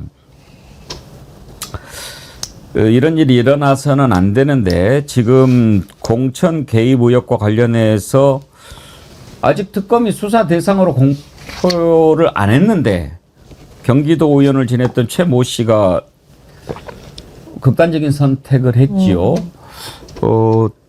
특검이 상당히 당황했을 겁니다. 아직 뭐 대상이 아닌데. 근데 이분이 누군가 여러분들이 많이 궁금해하실 것 같아서 이준석 대표가 이준석이 얘기를 했던 내용이 하나 있어요. 한번 들어보시죠. 예. 네. 아니 근데 그것도 어떻게 평택이에 그것도 어쩌다가 딱 평택이라는 거 보니까 너무 신기해. 왜 평택일까? 그 말씀 듣고 보니까 또 거기하고 왜 관련이 있을 수 평택에 있겠네요. 거기에 관련된 사람을 꼭 집어서 그렇게 했을까? 그거 참 신기해요. 그 이준석 또 평택과 관련이 그 지난번에 우리 백혜령 경정 그렇습니다. 네네. 인터뷰를 했거든요. 이런 얘기를 해요. 자기는 김건희가 걱정된다. 그래서 무슨 소리냐 그랬더니 이 마약 조직은 정말로 무섭고 인정사정이 없어가지고 김건희 쓰임새가 끝났다고 생각되면 김건희를 제거할 수도 있다라고 하는 거예요. 자기네들이 드러나게 되면. 네. 그러니까 김건희를 제거할까봐 자기는 걱정된다. 무서운 얘기죠. 지금 관련된 분들이 그래서 잘 선택하셔야 됩니다. 뭐 죄책을 숨기기 위해 도망 다니거나 아니면은 뭐 증거인멸을 하려고 하다 보면 본인이 인멸당할 수 있어요. 그래서 가장 안전한 거는 오히려 수사기관의 품이다. 그래서 빠르게 진실이 드러나게 협조하지 않으면 그 마약 조직뿐만 아니라 김건희나 이런 권력을 가졌던 사람들 입장에서도 다른 선택을 할 수 있기 때문에 정말 본인의 신변과 안전을 위해서라도 국가가 공인한 수사기관에 맡겨라 라는 말씀을 드리고 싶습니다. 서울구치소가 제일 안전해요. 네. 영화 독전에서 나오는 것처럼 오히려 수사기관 찾아가는 것이 나을 수도 안전합니다. 있다. 생각이 드네요. 참그 평택이라고 하는 게 또 무서워요. 글쎄 저는 딱 그거 보자마자 어머 이거 왜 준비됐으면 한번 들어봅시다. 나머지 지방선거 다른 곳에도 김건희나 저 누구야 명의 장난치는 분이 있습니까? 예를 들어 포항 같은데 갑자기 김정재가 난리치면서 이제 지금 당선된 이강덕 시장을 자르려고 하는데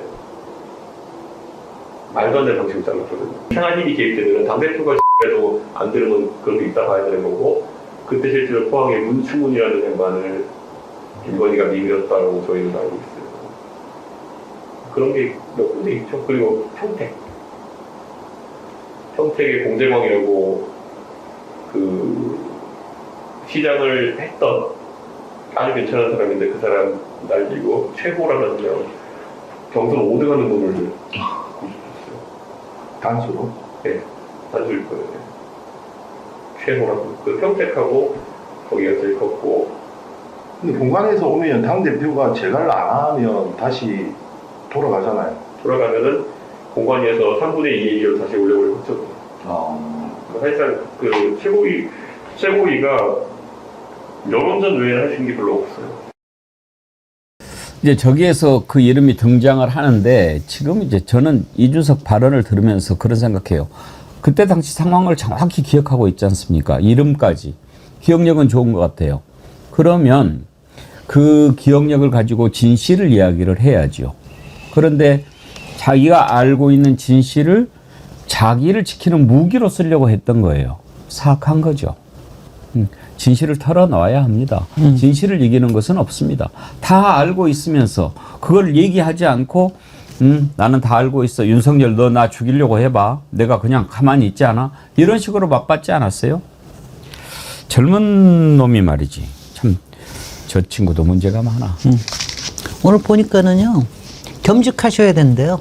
염라대왕 플러스 포청천. 그러더니 조금 있다가 하나 더 오는 게 그 정도 가지고 안 되겠다. 옥황상제 정도는 하셔야 된다. 아이고 참. 포청천님은 인기 엄청나게 좋으세요. 개작두를 데려가 하셔야 되는데. 개작두. 저는 그냥 정어리 할 겁니다. 예. 오늘 1부는 여기까지 하도록 하겠습니다. 2부에서 주불리의 손자병법.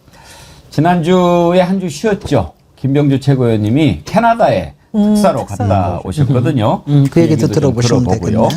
자, 1부 함께 해주신 김진애 의원님, 전혜원 원장님, 정구승 변호사님 다음 주에 뵙겠습니다. 감사합니다. 고맙습니다. 감사합니다.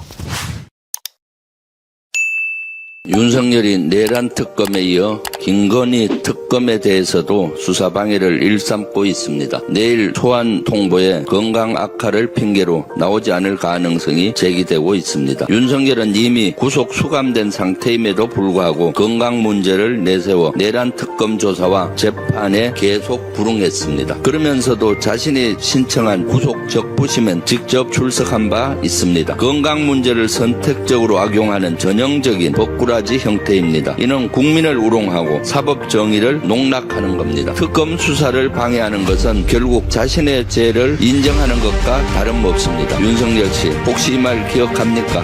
특검을 왜 거부합니까? 죄 졌으니까 거부하는 겁니다.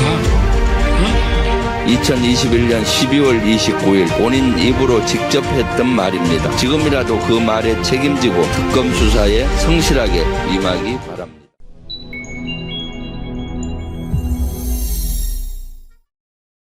네, 주불리의 손자병법 시간입니다.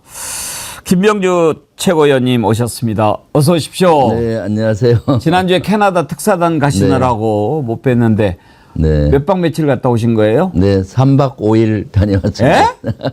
짧은 시간이었죠. 아이 세상에 그 먼 캐나다를 가는데 한 10몇 시간 걸리지 않나요? 네, 14시간 걸리고 또 그 오타와까지 가는데 또 다른 비행기로 가니까 한 17시간 걸리죠. 아니 우리 이재명 대통령님이야 뭐 그렇다고 쳐도 특사단은 좀 그래도 가서 하루쯤은 쉬고 오셔야지. 3박 5일이면은 그냥 도착해서 짐 풀고 사람 만나고 그냥 돌아오신 거네요. 네, 사람 보고 또 뭐. 에휴, 아유, 아까워. 업무만 하고 왔습니다. 그러니까요. 누구 가신 거예요? 맹성규 예. 의원하고 김주영 의원하고 같이 갔었는데 예. 맹성규 의원은 한국과 캐나다 의원연맹 회장을 하고 있습니다. 예. 그래서 그 자격으로 갔었고요. 김주영 의원 김포 지역구를 둔 의원님 같이 갔었습니다.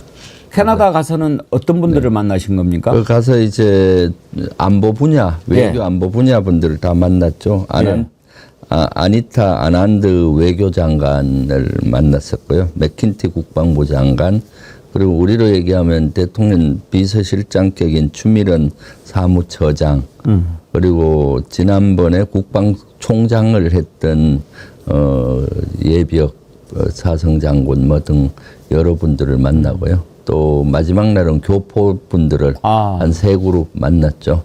경제인들 만나고 또 교포들 만나고 민주당 또 지지자 분들 별도로 또 한번 보자 해서 만나고. 우리 교포분들도 주블리 팬들 많으시죠? 네네. 아주 많더라고요. 정어리 TV 얘기하신 분 없었어요? 정어리 TV에서 많이 봤다. 예.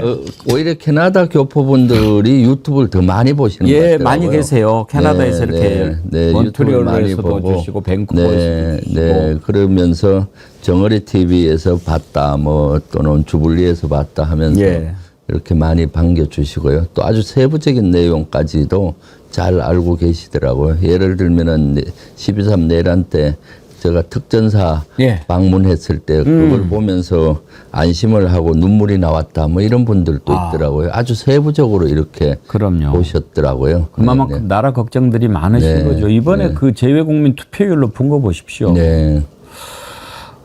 특사단으로 이렇게 캐나다에 가서 외교안보 협의를 할 그런 그 이슈가 있었습니까? 네, 캐나다는 많이 있죠. 제가 특사단장을 맡았던 이유도 거기는 특히 안보와 방산 뭐 이런 협력을 아주 지금 물꼬를 트는 작업을 해야 되거든요.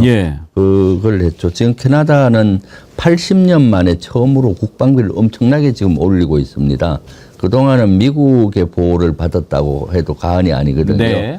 그 넓은 땅덩어리 세계에서 국토 규모로는 2위거든요. 러시아 다음. 그런데 한 군은 7만 정도밖에 유지를 안 하고 있었는데 이젠 위협을 엄청 느끼는 것 같아요. 왜냐하면 미국으로부터? 미국과 러시아로부터. 미국으로부터는 위협이라기보단 위협이죠.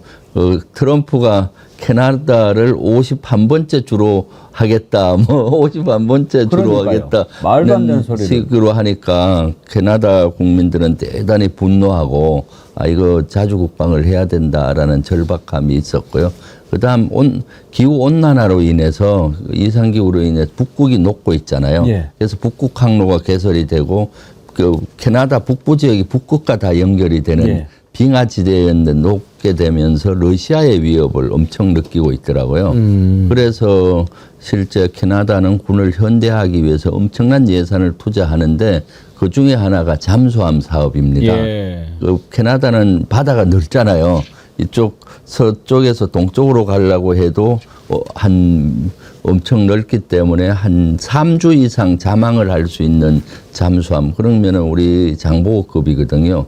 이런 잠수함도 필요하고 북극을 지키기 위해서는 천무 미사일 같은 한 120km 가는 다련장 로켓 이런 것도 필요하고 했는데 가장 최적의 무기 체계를 가지고 있는 나라가 우리나라거든요.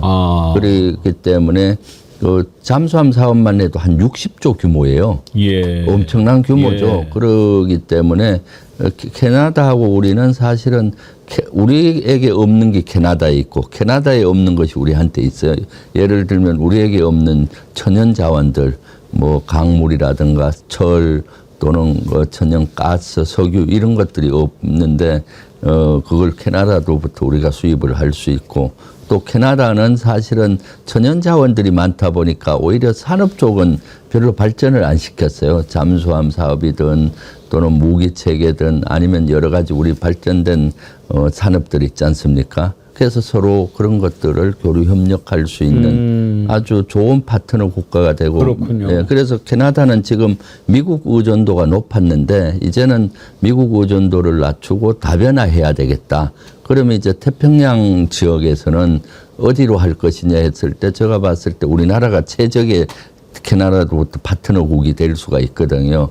일본보다도 우리가 훨씬 더 좋은 파트너국이 될 수 있다라는 걸 충분히 설명을 했고 캐나다도 거기에 많이 공감을 하고 있죠. 네.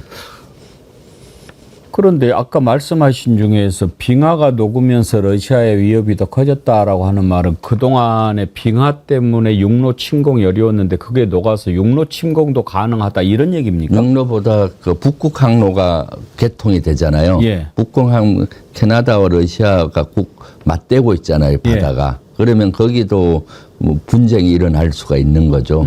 그리고 러시아는 지난번에 우크라이나를 침공하면서 대단히 그 공격적인 이런 걸 보여줬고, 그래서 캐나다 입장에서는 북극 항로가 개설이 되게 되면 필연적으로 러시아와 충돌이 일어나게 되기 때문에 미리미리 군비를 강화해서 대응해야 되겠다라는 생각을 하고 있더라고요. 보니까. 캐나다는 핵 없습니까? 없죠, 핵은. 네. 캐나다는. 근데 지금 트럼프가 뭐 51번째 주 있다고 얘기를 하는데 그거는 농담입니까? 아니면 진담입니까? 농담 반 진담 반인데 이런 것들을 그대로 놔두다 보면은 세월이 지나면은 기정사실화 될 수가 있잖아요. 독도같이? 네네. 그렇기 네. 때문에 지금 캐나다 국민들은 이거 그냥 있어서는 안 된다 하고 엄청나게 미국에 대해서 반감을 갖고 미국의 물건도 팔아주지 않는 이런 정책도 하고 있고 미국 여행자가 많았는데 급감했다 그러더라고요. 이대로 가서는 안 된다라는 위기의식을 하는데 트럼프는 아마 농담 반 진담 반 이렇게 했을 겁니다. 왜냐하면은 지금 캐나다의 전략적인 가치가 미국의 입장에서도 보면 엄청나게 높잖아요. 예. 북극 항로가 개설이 된다든가 그러면은 빙하로 덮여있던 그 땅들에 대해서 여러 가지 천연 자원들을 개발할 수가 있고 이런 여러 가지 전략적으로 좋은 여건이죠. 그러니까 미국 입장에서도 트럼프가 지금은 저는 농담 반 진담 반이라고 보고 있는데 이걸 그대로 놔두다 보면은 기정사실화 될 수가 있잖아요. 예. 네네. 하여튼 트럼프는 보면 이게 보통이 아니에요. 일단 사람은 좀 착하진 않은 것 같아요. 네. 골프장에서 이렇게 알까기 하는 거 보고 그러면 네. 사람은 참 못됐는데 어찌됐든 못됐든 잘됐든 우리가 잘 상대를 해야 되지 않습니까? 네, 지금 이제 그럼요. 관세 협상을 하고 있는데 네. 우리 네. 김병주 최고위원님 민주주의 손자병법 네. 이 책 지금 베스트셀러 되고 있잖아요. 네네. 베스트셀러 올라 있죠. 예, 올라 네, 있죠. 네네. 저희들도 지금 네. 한꺼번에 많이 사는 것도 좋지만 여러 사람이 이렇게 하나씩 네. 하나씩 구입하는 게 더 이렇게 많이 올라가는데 도움이 그렇죠. 된다고 네, 해서 예, 베스트셀러는 그렇게 기록이 되죠. 예. 한꺼번에 50권 사는 것보다 50명이 한 권씩 사야 그러니까요. 베스트셀러가 되죠. 지금 그렇게 우리 조직을 좀 풀고 있는데요. 아이고 감사합니다. 그렇게까지 세심하게 배려해 주시네요. 아니 네. 좋은 책은 좀 많이들 보셔야 네. 좋다는 생각에서 이렇게 하는데 네. 이 손자병법을 이제 우리 현대 사회에 이렇게 적용을 하시는 건데 네. 민주주의 손자병법의 저자 김병주 최고위원님께 네. 관세 협상을 슬기롭게 타결하는 비책을 하나 여쭙는다면 네. 뭐를 조언해 주시겠어요? 손자병법에 보면은 뭐 가장 기본이 지피직이잖아요. 예. 저걸 알고 나를 알아야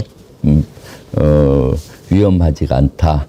그러니까 미국의 전략을 잘 알아야 되는 거고요. 우리의 장단점과 미국의 장단점, 지피직이 그러니까 미국에 없는 거가 우리한테 있을 수가 있고, 예. 우리에 없는 거가 미국에 있는데 특히 미국에 절박한 것이 뭔지 파악하는 것이 중요하고, 예. 그래서 그게 이제 지피직이고 이익유지라는 게 있어요. 이익유지. 이익을 줘서 저걸 끌어낸다는 거거든요. 아. 예, 너들한테 이런 이득이 있으니까 와서 이렇게 협상하자라고 하는 거죠. 그러면은 제가 봤을 때 미국의 가장 절박한 것이 뭔가 우리한테 있으면서 줄 수 있는 것이 있거든요.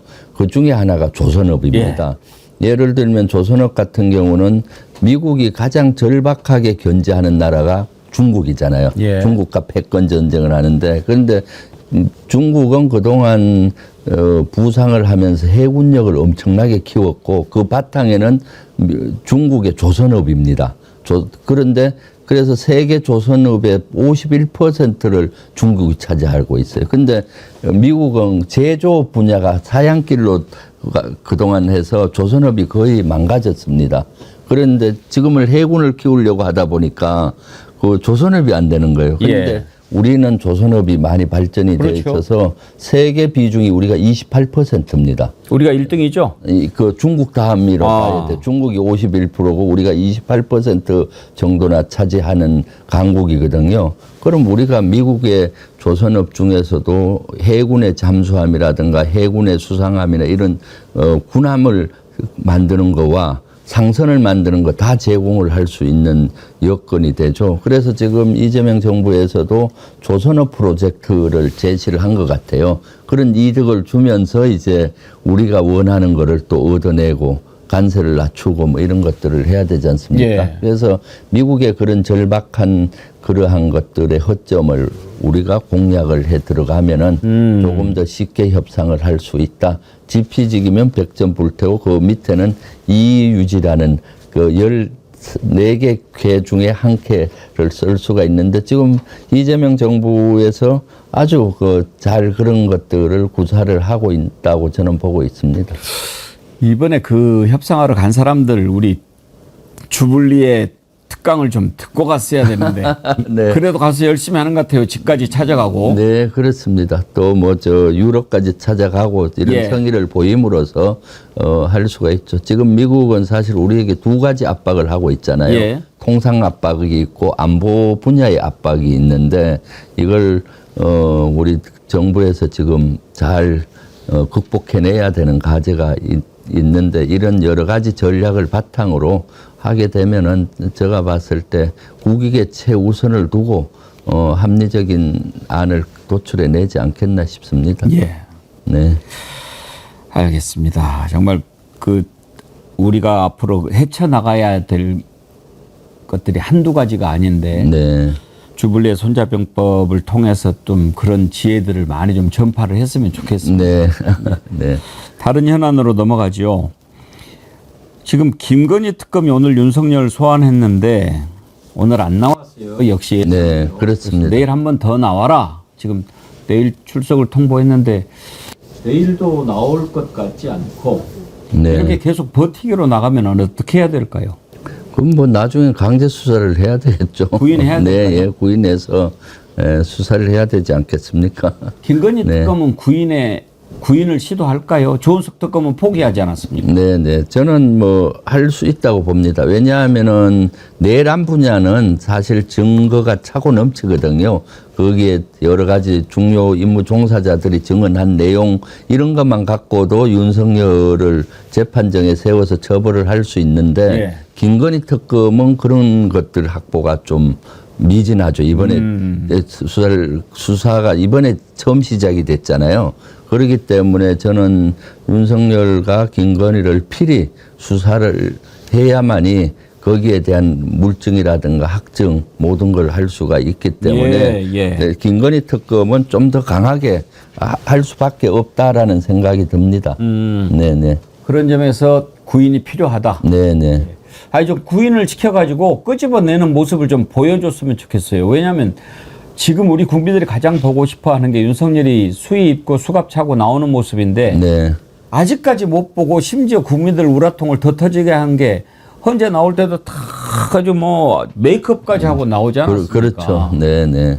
이번에 서울구치소랑 교정본부랑 경찰에 압수수색했는데 거기에서 뭐 조폭 브로커 짜고 뭐 방 이렇게 옮겨주고 이런 것으로 지금 교도관 압수수색했는데 그 교도관이 윤석열 담당했던 교도관이라고 그러더라고요. 네. 그러니까요. 네. 이 자들이 도대체 어떤 식으로 했을지 참 궁금해요. 네. 지금 우리 당에서도 세계 특검에 대응하는 TF를 구성을 했거든요. 예.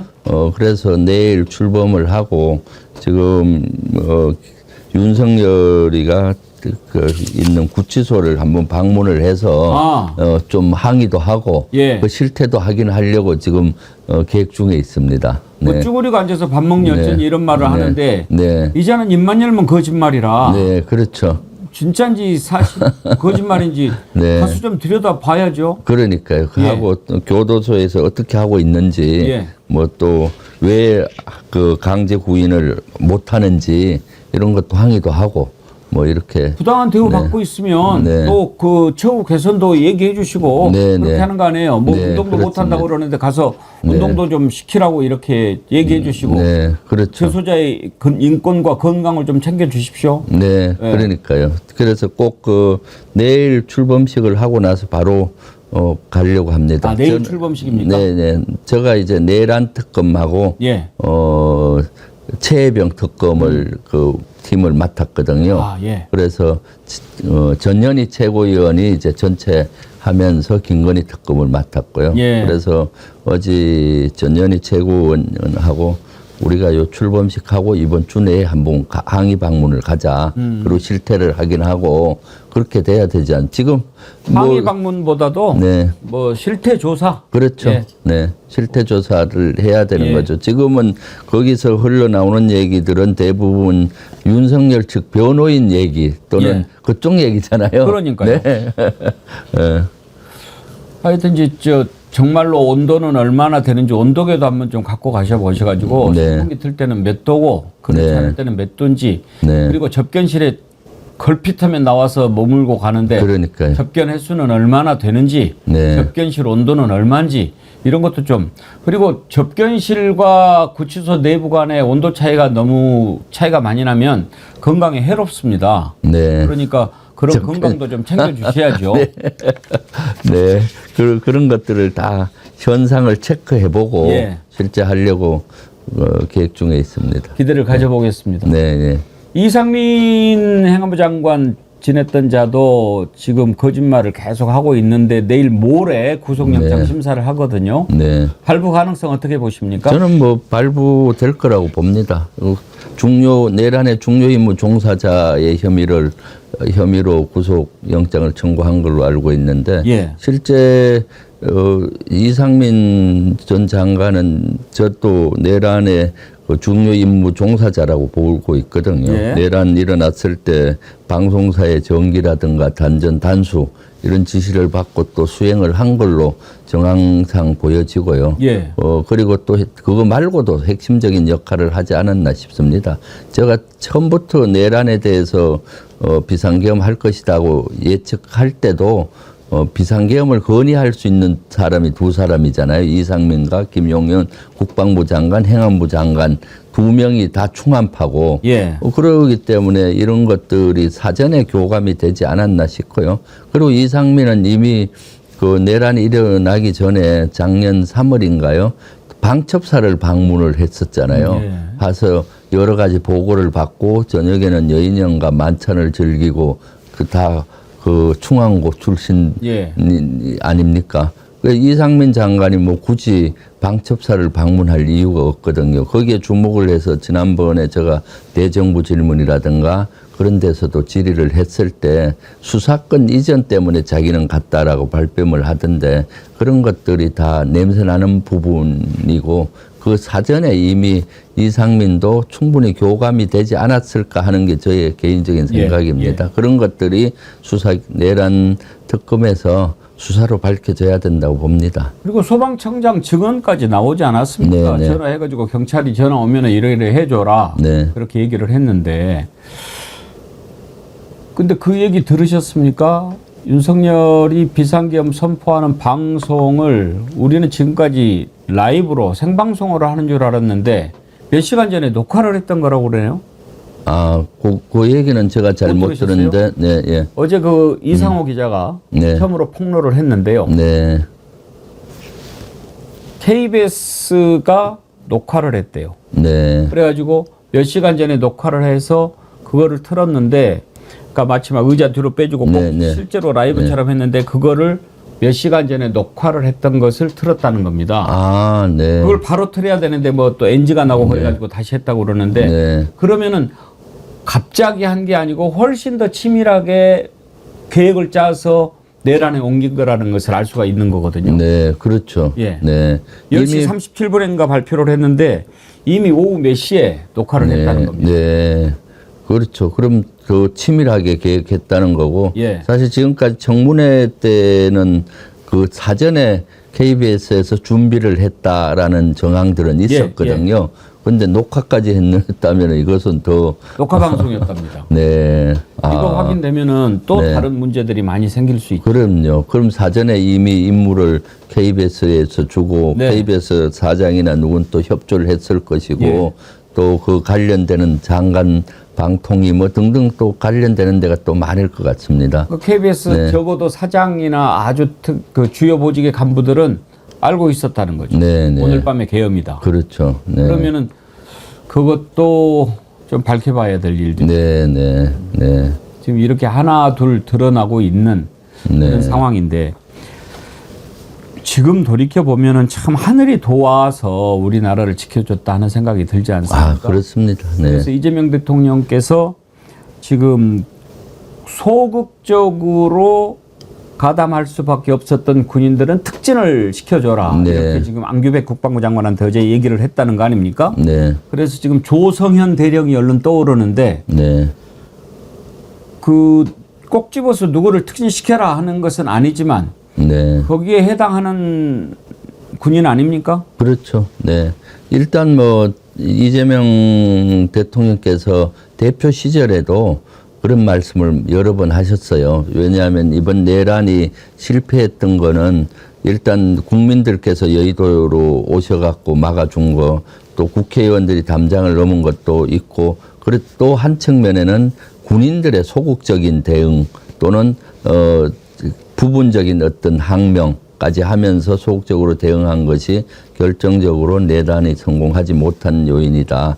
여기에 대해서 이런 인원들을 발굴을 해야 되겠다라고 말씀을 많이 하셨는데 예. 사실 어쩔 수 없이 처음에는 명령에 의해서 출동했는데 보니까 이것은 국민들에게 총뿌리를 대고 국회의원을 끌어내야 되는 부당한 명령인지를 인식하고 소극적으로 대응하든가 부분적인 항명을 한 그런 군인들이 있었기 때문에 사실은 내란이 성공을 못했던 거거든요. 그래서 그런 것들을 정확히 확인을 해서 거기에 상응하는 뭐 진급이든 뭐 그런 것들이 필요한 걸로 보이고 거기에 따라서 이재명 대통령께서 적절히 지시를 하셨다라고 봅니다. 왜 그렇게 해야만이 앞으로 다시는 내란을 일어나는 걸 막을 수가 있습니다. 군이 부당한 이런 내란이라든가 명령에 이제는 복종하지 않을 거 아닙니까? 예. 근데 이렇게 유아무아 넘어가다 보면은 처벌만 하고 넘어가다 보면 그렇잖아요. 뭐든지 신상필벌이 필요한 겁니다. 네. 서강대교 넘지 말라 그렇게 얘기했다는 거 아닙니까? 네, 네, 네. 그 조성현 대령이 네. 수방사 경비단장이었는데 이번에 이제 만약에 특진을 시키면은 원스타가 되는 거지 않습니까? 네, 네. 기수로는 올라갈 만한 기수입니까? 뭐 곧 그 정도면은 올라갈 기수죠. 네, 그러면 네. 특진에 한 1, 2년 앞설 것 같습니다. 예. 통상 단장 보직이 끝나고 나면 참모를 한 1년 하야 장군 대상이거든요. 예. 단장이면 지휘관 보직이기 때문에 아직 진급하려면은 한 2년이나 남았을 것 같아요. 더 따져봐야 되겠지만 그럼 한 2년 앞서서 특진된다고 봐야 되겠죠. 된다면은. 네. 그러면 특진시키는 거 만약에 김병주 최고위원님이 국방부 장관이어도 상신하시겠습니까? 그것을 조사해서 명확히 항명이 그 부당한 지시에 항명한 것이 명확하다면은 그런 인원에 대해서는 포상을 해야 되겠죠. 예. 네네. 그런데 지금 증언들이 다 엇갈리지 않습니까? 예. 그래서 명확한 예를 들면 707 단장 처음에는 눈물로 막 기자회견을 하고 자식, 아이. 뭐 자기들이 억울하다 뭐 또는 막 해서 공정을 샀는데 나중에 보니까 그게 또 아니었잖아요. 그렇기 때문에 어쨌거나 내란에 다 관여는 한 거거든요. 그건 죄가 있는 겁니다. 그럼에도 불구하고 어쩔 수 없이 참관했는데 보니까 아니다 해서 항명을 해서 이것이 내란이 실패하게 만드는 그런 요인이 정확히 있으면은 이제 포상을 해야 되기 때문에 예. 먼저 군 내에서 이 조사가 정확히 이루어지지 않았습니다.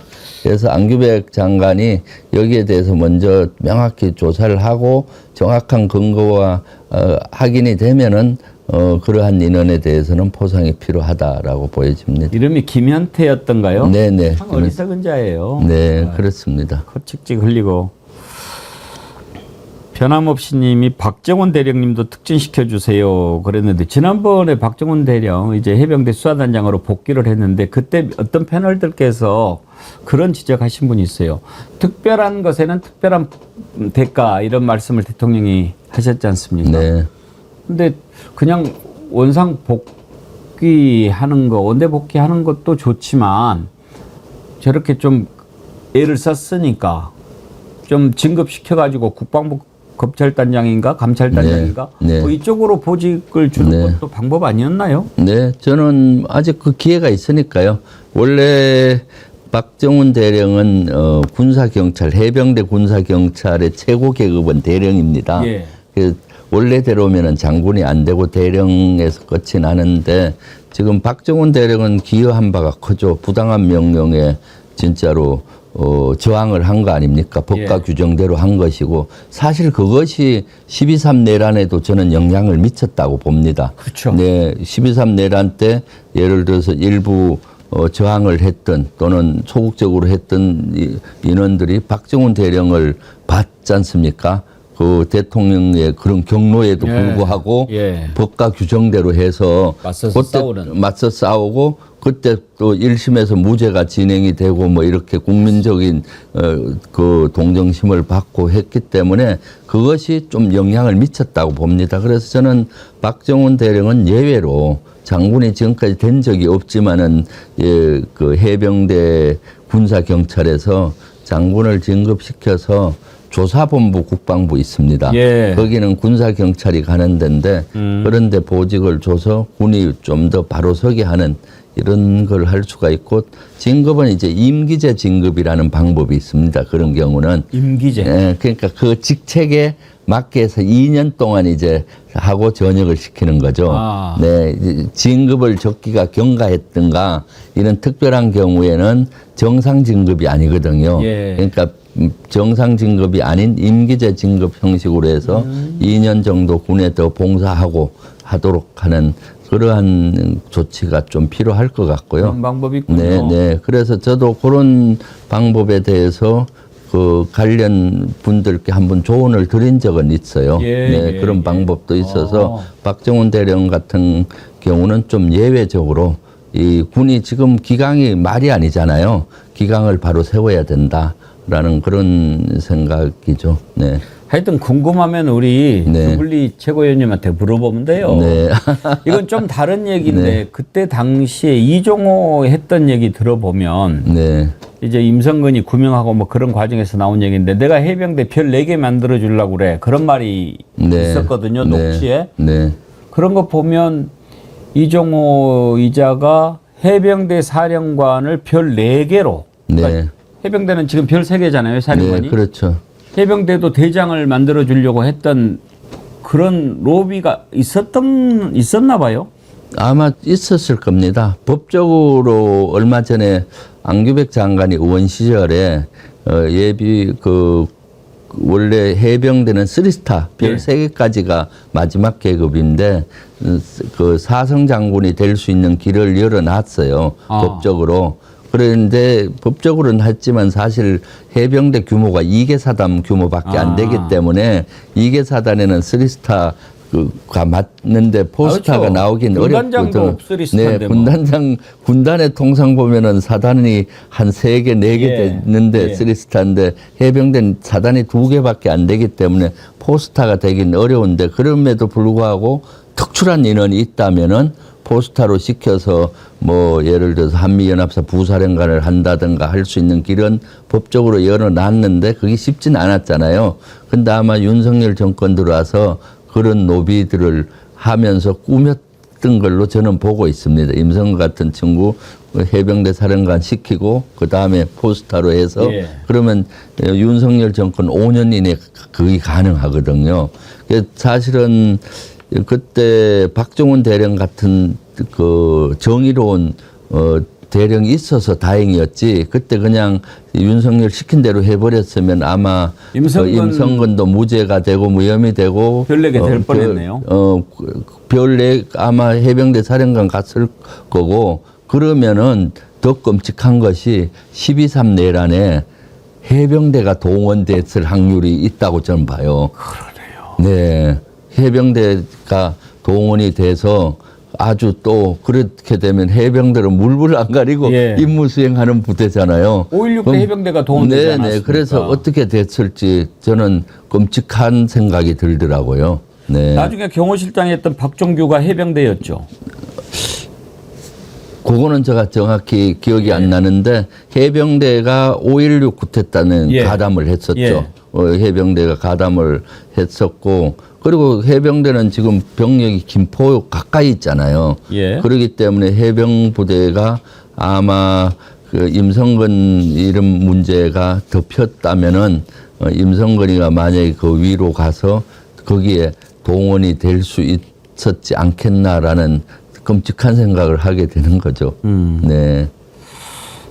제 생각에는 그때 한강다리에서 박종규가 팔각모를 쓰고 서 있었던 것으로 네. 선글라스 쓰고 그런 네. 기억을 하는데 이력을 보면은 해병대가 육군 대령이었네. 예. 네. 해병대는 아니었을 수도 있네요. 아무튼 그때 5.16대 해병대가 동원이 됐지요. 네, 그렇습니다. 네. 그러면은 만약에 정말 내란에 해병대가 동원됐으면 정말 더 네. 뭐 해병대들은 좀 다르죠. 네, 그렇습니다. 네. 예. 이번에 이제 또 드론사도 지금 계속 그 외환죄 관련해서 들여다보고 있는데 일단은 직위해제를 시킨 건가요? 지금 직무 정지를 시킨 건가요? 김용배를? 직무 분리를 시켰습니다. 직무 분리. 네, 직무를 분리하고 그다음 보직 해임을 시키는데 예. 보직 해임으로 가려면 행정적인 절차가 좀 필요하거든요. 예. 심의위원회도 구성이 돼야 되고 또 그 죄가 명확해야 되고 하다 보니까 이제 기소가 되면 보직 해임이 되는데 기소가 아직 되지 않았기 때문에 이제 업무 분리가 돼서 대리 체제로 가서 더 이상 김용대 드론 전 사령관이 된 거죠. 전 사령관은 이제 드론사에는 영향력을 끼칠 수 없다. 천만다행입니다. 드론 사령관으로 계속 있으면은 여러 가지 예. 증거인멸 이런 것들을 하려고 하고 말 맞추기 하려고 하지 않았겠습니까? 그러니까. 근데 드론 사령관도 좀 진실을 털어놓으면은 우리가 좀 봐줄 여지가 있어 보이는데 계속해서 그것을 부인하고 뭐 그렇게 한다고 전쟁 나겠습니까? 막 이런 이야기하고 그러는 이유는 뭘까요? 그렇게 하면 자기 벌이 더 적을 거라고 생각할까요?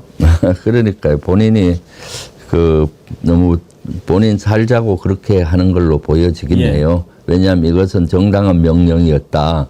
예를 정당한 작전이었다. 이렇게 가서 자신의 죄를 면하려고 하는 걸로 보여지는데 그 손으로 하늘을 가리는 꼴이죠. 이럴 때 진실되게 얘기를 하면은 그만큼 합당한 죄는 받을지 몰라도 국민들로부터 여러 가지 우호적인 또 생각을 하게 할 수 있잖아요. 동정론일 수도 있고. 그래서 장군으로서 이런 것들은 명명백백히 양심 고백하고 좀 진실을 밝혔으면 좋겠어요. 네. 이게 뭐 진실이 다 밝혀지는 시간인데 그렇게 하면 할수록 본인한테 국민들은 더 분노한다는 것을 왜 모르는지 참 어리석기 짝이 없습니다. 그렇습니다. 네. 두 가지만 여쭤보고 마치겠습니다. 하나는 북한과 관련해 가지고요. 이제 북한이 어떻게 변할까 궁금한데 어떤 거 보면은 조금 이제 마음을 조금씩 푸는 것 같고 또 어떤 거 보면 또 아직은 아니야 뭐 이렇게 좀 차갑게 제기되는데 변화의 조짐 좀 느껴지십니까? 저는 좀 변화의 조짐이 느껴집니다. 예. 이재명 정부 들어선 지 55일 만에 그 김여정이가 발표를 했잖아요.